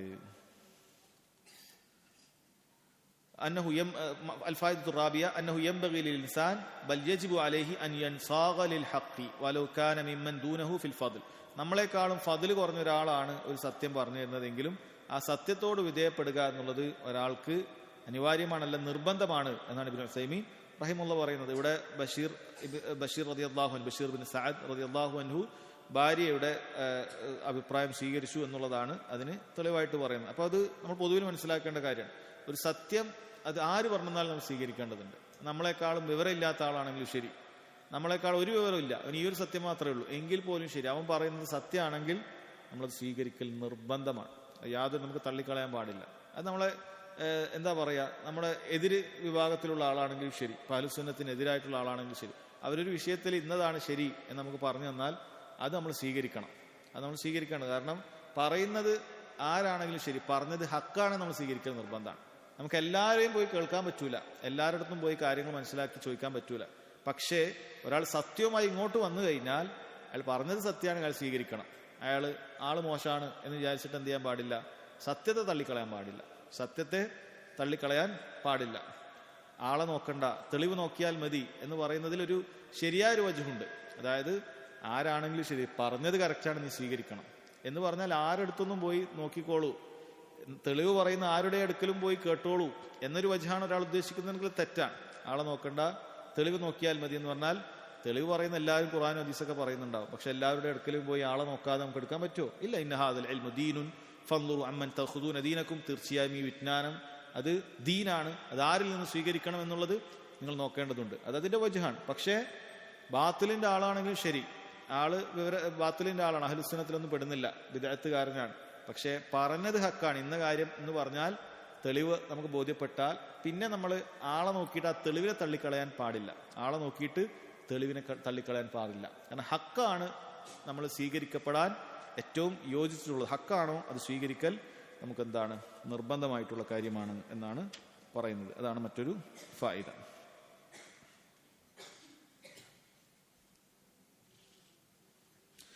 الفائدة الخامسة أنه لا ينبغي للإنسان أن يحكم فيما يحتاج إلى تفصيل إلا بعد التفصيل لئلا يقع في خطأ. നമ്മളൊരു കാര്യത്തിൽ അഭിപ്രായം പറയുന്ന സമയത്ത് അതൊരു വിശദാംശം തേടേണ്ടതായ ഒരു വിഷയമാണെങ്കിൽ ആ വിശദാംശം തേടിയതിനു ശേഷം മാത്രമേ നമ്മളതിലൊരു അഭിപ്രായം പറയാൻ പറ്റുള്ളൂ. ലഅല്ലാ യഖഅ ഫീ ഖത, അല്ലാതെ നമ്മൾ തെറ്റിൽ പോകും. എന്താണ് ഈ ഹദീസിൽ എവിടെയാണ് ആ ഫായിദ ഉള്ളത്? നബി സല്ലല്ലാഹു അലൈഹി വസല്ലം എന്താണ് ആദ്യം ചോദിച്ചത്? അഫഅൽത ഹാദാ ബിവാലദിക കുല്ലിഹിം, എല്ലാ മക്കൾക്കും കൊടുത്തിട്ടുണ്ടോ എന്ന് ചോദിച്ചതിന് ശേഷമാണ് എന്ത് പറഞ്ഞിട്ടുള്ളത്? അഭിപ്രായം പറഞ്ഞിട്ടത്. അപ്പൊ എന്ത് വിഷയമാണെങ്കിലും എന്ത് ചെയ്യണം? നമ്മളത് ആദ്യം ഒരാൾ വന്ന് ചോദിച്ചാൽ ചോദിക്കണം. മറ്റൊരു ഹദീസിൽ നമുക്ക് കാണാൻ പറ്റും, നബി സല്ലല്ലാഹു അലൈഹി വസല്ലം മിമ്പർ ഖുതുബ പറഞ്ഞുകൊണ്ടിരിക്കെ ഒരു വ്യക്തി വന്ന് ഇരിക്കുകയാണ്. ഇരിക്കുന്ന സമയത്ത് നബി സല്ലല്ലാഹു അലൈഹി വസല്ലം ചോദിക്കുന്നുണ്ട്, നീ 2 റക്അത്ത് നിസ്കരിച്ചുവോ? അതെ എന്ന് പറഞ്ഞപ്പോൾ, ഇല്ല എന്ന് പറഞ്ഞപ്പോഴാണ് സല്ലി റക്അത്തൈൻ, നീ എഴുന്നേൽക്ക് 2 റക്അത്ത് നിസ്കരിക്കൂ എന്ന് പറഞ്ഞു. അതും പണ്ഡിതന്മാർ പറഞ്ഞിട്ടുണ്ട്. ഒരു വിഷയം നമ്മൾ ചിലപ്പോൾ ഒരു മുൻകറായിട്ട് നമ്മൾ കാണാം, ഒരാൾ മുൻകറായിട്ട് കാണാൻ പറ്റും. അപ്പൊ ചോദിക്കാം, ഒരാൾ വന്ന് അവിടെ ഇരിക്കുന്ന കണ്ടാൽ നമുക്ക് അയാൾ ചോദിക്കാം, ഞങ്ങൾ 2 റക്അത്ത് നിസ്കരിച്ചോ? ഇല്ല. അപ്പോഴാണ് കാര്യം. അപ്പൊ ഏത് വിഷയത്തിലും ചിലപ്പോൾ അയാൾക്ക് അയാളുടേതായ ചില വജുഹുണ്ടാകും. എന്നിട്ട് എന്ത് ചെയ്യുക? അത് പറഞ്ഞു കൊടുത്തതിന് ശേഷം, അത് മനസ്സിലാക്കിയതിന് ശേഷമാണ് നമ്മൾ എന്ത് ചെയ്യേണ്ടത്? അതിലൊരു അഭിപ്രായം പറയേണ്ടത് എന്നാണ് പറയുന്നത്. അൽഫായിദത്തു സാദിസ അന്നഹു യഹ്റുമു അലൽ ഇൻസാനി അൻ യശ്ഹദ ബിമാ കാന ഹറാമൻ. ഹറാമായ ഒരു കാര്യത്തിന് നമ്മൾ സാക്ഷിക്കാൻ പാടില്ല. നബി സല്ലല്ലാഹു അലൈഹി വസല്ലം ഇവിടെ പറയുന്നുണ്ട്, ഇന്നി ലാ ഉഷ്ഹിദു അലൽ ജൗർ. ഒരു ഹറാമായ കാര്യത്തിന്, അനീതിക്ക് ഞാൻ എന്ത് ചെയ്യാൻ പാടില്ല? സാക്ഷിക്കാൻ പാടില്ല. അതുകൊണ്ട് ഏറ്റവും ആ ഒരു പലിശക്കടവുമായി ബന്ധപ്പെട്ട ബാങ്കിൽ ഒരാൾ പലിശക്ക് എടുക്കുന്ന അവിടെ 2 ആൾ സാക്ഷിക്കണം എന്ന് പറഞ്ഞാൽ പോയി നിൽക്കരുത്. കാരണം അത് ഹറാമായ ഒരാൾക്ക് പൈസ എടുക്കണമെങ്കിൽ 10 ലക്ഷം റുപ്യ ഒരാൾക്ക് കിട്ടണം. അപ്പോൾ ഇയാൾക്ക് വലിയ വില ഒന്നുമില്ല. പക്ഷെ വിലയുള്ള ഒരാൾ പോയി പറഞ്ഞു കൊടുത്താൽ 10 ലക്ഷം പലിശക്ക് ബാങ്ക് ചിലപ്പം കൊടുക്കും. അത് പോയി ചെയ്തു കൊടുക്കാൻ പാടില്ല. നമ്മുടെ വില അവിടെ ഉപയോഗിക്കാൻ പാടില്ല. കാരണം അത് ഹറാമിനുള്ള ഒരു സാക്ഷിയാണ്. അല്ലെങ്കിൽ ആ രൂപത്തിൽ ഏതാകട്ടെ, ഇപ്പൊ ഒരു എന്താ പറയുക, എന്ത് വിഷയത്തിലാകട്ടെ, തലാഖിന്റെ വിഷയമാകട്ടെ, അങ്ങനത്തെ ഏത് വിഷയത്തിലാകട്ടെ, അല്ലെങ്കിൽ 2 ആൾ തമ്മിലുള്ള സ്ഥലവുമായി ബന്ധപ്പെട്ട തർക്കത്തിലാകട്ടെ, ഒരു ഹറാമായ രീതിയിലുള്ള തീരുമാനങ്ങളൊക്കെയാണ് അവിടെ എടുക്കുന്നതെങ്കിൽ അതിന് പോയി സാക്ഷി നിൽക്കേണ്ട ആവശ്യമില്ല എന്നാണ് പറയുന്നത്. അൽഫായിദത്തു സാബിഅ വുജൂബു തഖ്വല്ലാഹി അസ്സ വജൽ ഫി ഹുഖൂഖില്ലാ വഫി ഹുഖൂഖിൽ ആദമിയ്യീൻ ലിഖൗലി റസൂൽ സല്ലല്ലാഹു അലൈഹി വസല്ലം ഇത്തഖുല്ലാഹ വഅദിലു ബൈന ഔലാദിക്കും. അല്ലാഹു സുബ്ഹാനഹു വ തആലയുടെ അവകാശത്തിൽ നമ്മൾ തഖ്വ കാണിക്കണം, അതേപോലെ മനുഷ്യരുടെ അവകാശത്തിനും തഖ്വ കാണിക്കണം. ആ ഹദീസിൽ രണ്ടും പറയുന്നുണ്ട്. ഇത്തഖുല്ലാ, അള്ളാഹിനെ സൂക്ഷിക്കാൻ ആദ്യം പറഞ്ഞു. വഅദിലു ബൈന ഔലാദിക്കും, മക്കൾക്കിടയിൽ നീതി കാണിക്കണം. അപ്പൊ മനുഷ്യന്മാരോടുള്ള ഹക്കിനെ കുറിച്ചിട്ടും അള്ളാഹുവിനോടുള്ള ഹക്കിനെ കുറിച്ചിട്ടും പറഞ്ഞിട്ടുണ്ട് എന്നാണ് പറയുന്നത്. അൽഫായിദത്തു സാമിന അന്ന കുല്ലമാ ഖുബിള ബിഅഖ്ദിൻ മുഹറമിൻ വജബ റദ്ദുഹു. ഒരു ഹറാമായ ഉടമ്പടിയിലൂടെ ഉടമപ്പെടുത്തിയ കാര്യമാണെങ്കിൽ വജബ റദ്ദുഹു, അത് തിരിച്ചു കൊടുക്കൽ നിർബന്ധമാണ്. ഇവിടെ എന്താ ചെയ്തിട്ടുള്ളത്? ഇവിടെ നുഅ്മാൻ ബിൻ ബഷീർ റളിയല്ലാഹുവിന്റെ ആ വസ്തു തിരിച്ചു വാങ്ങുകയാണ് ചെയ്തിട്ടുള്ളത്. റജഅ ബി ഫറദ്ദത്തിൽ സദഖ, ഉപ്പ മടങ്ങി വന്നു, എന്നിട്ട് ആ സദഖ തിരിച്ചു കൊടുത്തു എന്നാണ് പറയുന്നത്. ഇതൊരു മുആമലാത്തിലെ ഖായിദയാണ്. പാടില്ലാത്ത കച്ചവടം. ഒരൊറ്റ ഉദാഹരണം പറഞ്ഞുതരാം. ഇപ്പൊ ജുമാക്കുള്ള ബാങ്ക് കൊടുത്തു കഴിഞ്ഞാൽ പിന്നീട് കച്ചവടം നടന്നാൽ അത് ബാത്തിലായി പോകും. ജുമാക്ക് ബാങ്ക് കൊടുത്തു കഴിഞ്ഞാൽ കച്ചവടം നടത്തുകയാണെങ്കിൽ ഒരാൾ ബാത്തിലാണ്. ഇപ്പൊ ഇവിടെ ജുമാ ബാങ്ക് കൊടുക്കണം, ഇപ്പൊ ഒരാൾ അവിടെ പുറത്തു നിന്നിട്ട് കച്ചവടം ചെയ്തുകൊണ്ടിരിക്കുകയാണ് എങ്കിൽ ആ കച്ചവടം ശരിയാവുകയില്ല, അത് ബാത്തിലാകും. എന്ത് ചെയ്യണം? ഉടനെ പൈസ തിരിച്ചു കൊടുത്തിട്ട് സാധനം തിരിച്ചു വാങ്ങണം, എന്നിട്ട് വേറെ അക്കത് പിന്നെ നടത്തണം. അത് പാടില്ല, അത് പാടില്ലാത്ത കാര്യമാണ്. അപ്പൊ ഈ ഹദീസിൽ ഈ എന്ത് പാടുണ്ട്? എന്ത് ഹറാമായ അക്കതിലൂടെയാണ് കാര്യം ഉടമപ്പെടുത്തിയിട്ടുണ്ടെങ്കിൽ അത് തിരിച്ചു കൊടുക്കൽ എന്താണ്? നിർബന്ധമാണ് എന്നുള്ള ഫായിദയാണ് പറഞ്ഞിട്ടുള്ളത്. ഇത്രയും ഫായിദകളാണ് സഹോദരങ്ങളെ ഈ ഹദീസുമായി ബന്ധപ്പെട്ടിട്ടുള്ളത്. ഇൻഷാ അല്ലാഹ് ബാക്കി ഹദീസുകൾ നമുക്ക് അടുത്ത ക്ലാസ്സിൽ വായിക്കാവുന്നതാണ്. വഹാദ വല്ലാഹു തആല അഅലം വസല്ലല്ലാഹു അലാ നബീന മുഹമ്മദ് വഅലാ ആലിഹി വസഹ്ബിഹി വസല്ലം. സുബ്ഹാനകല്ലാഹുമ്മ ബിഹംദിക അഷ്ഹദു അൻ ലാ ഇലാഹ ഇല്ലാ അൻത അസ്തഗ്ഫിറുക വഅതൂബു ഇലൈക്.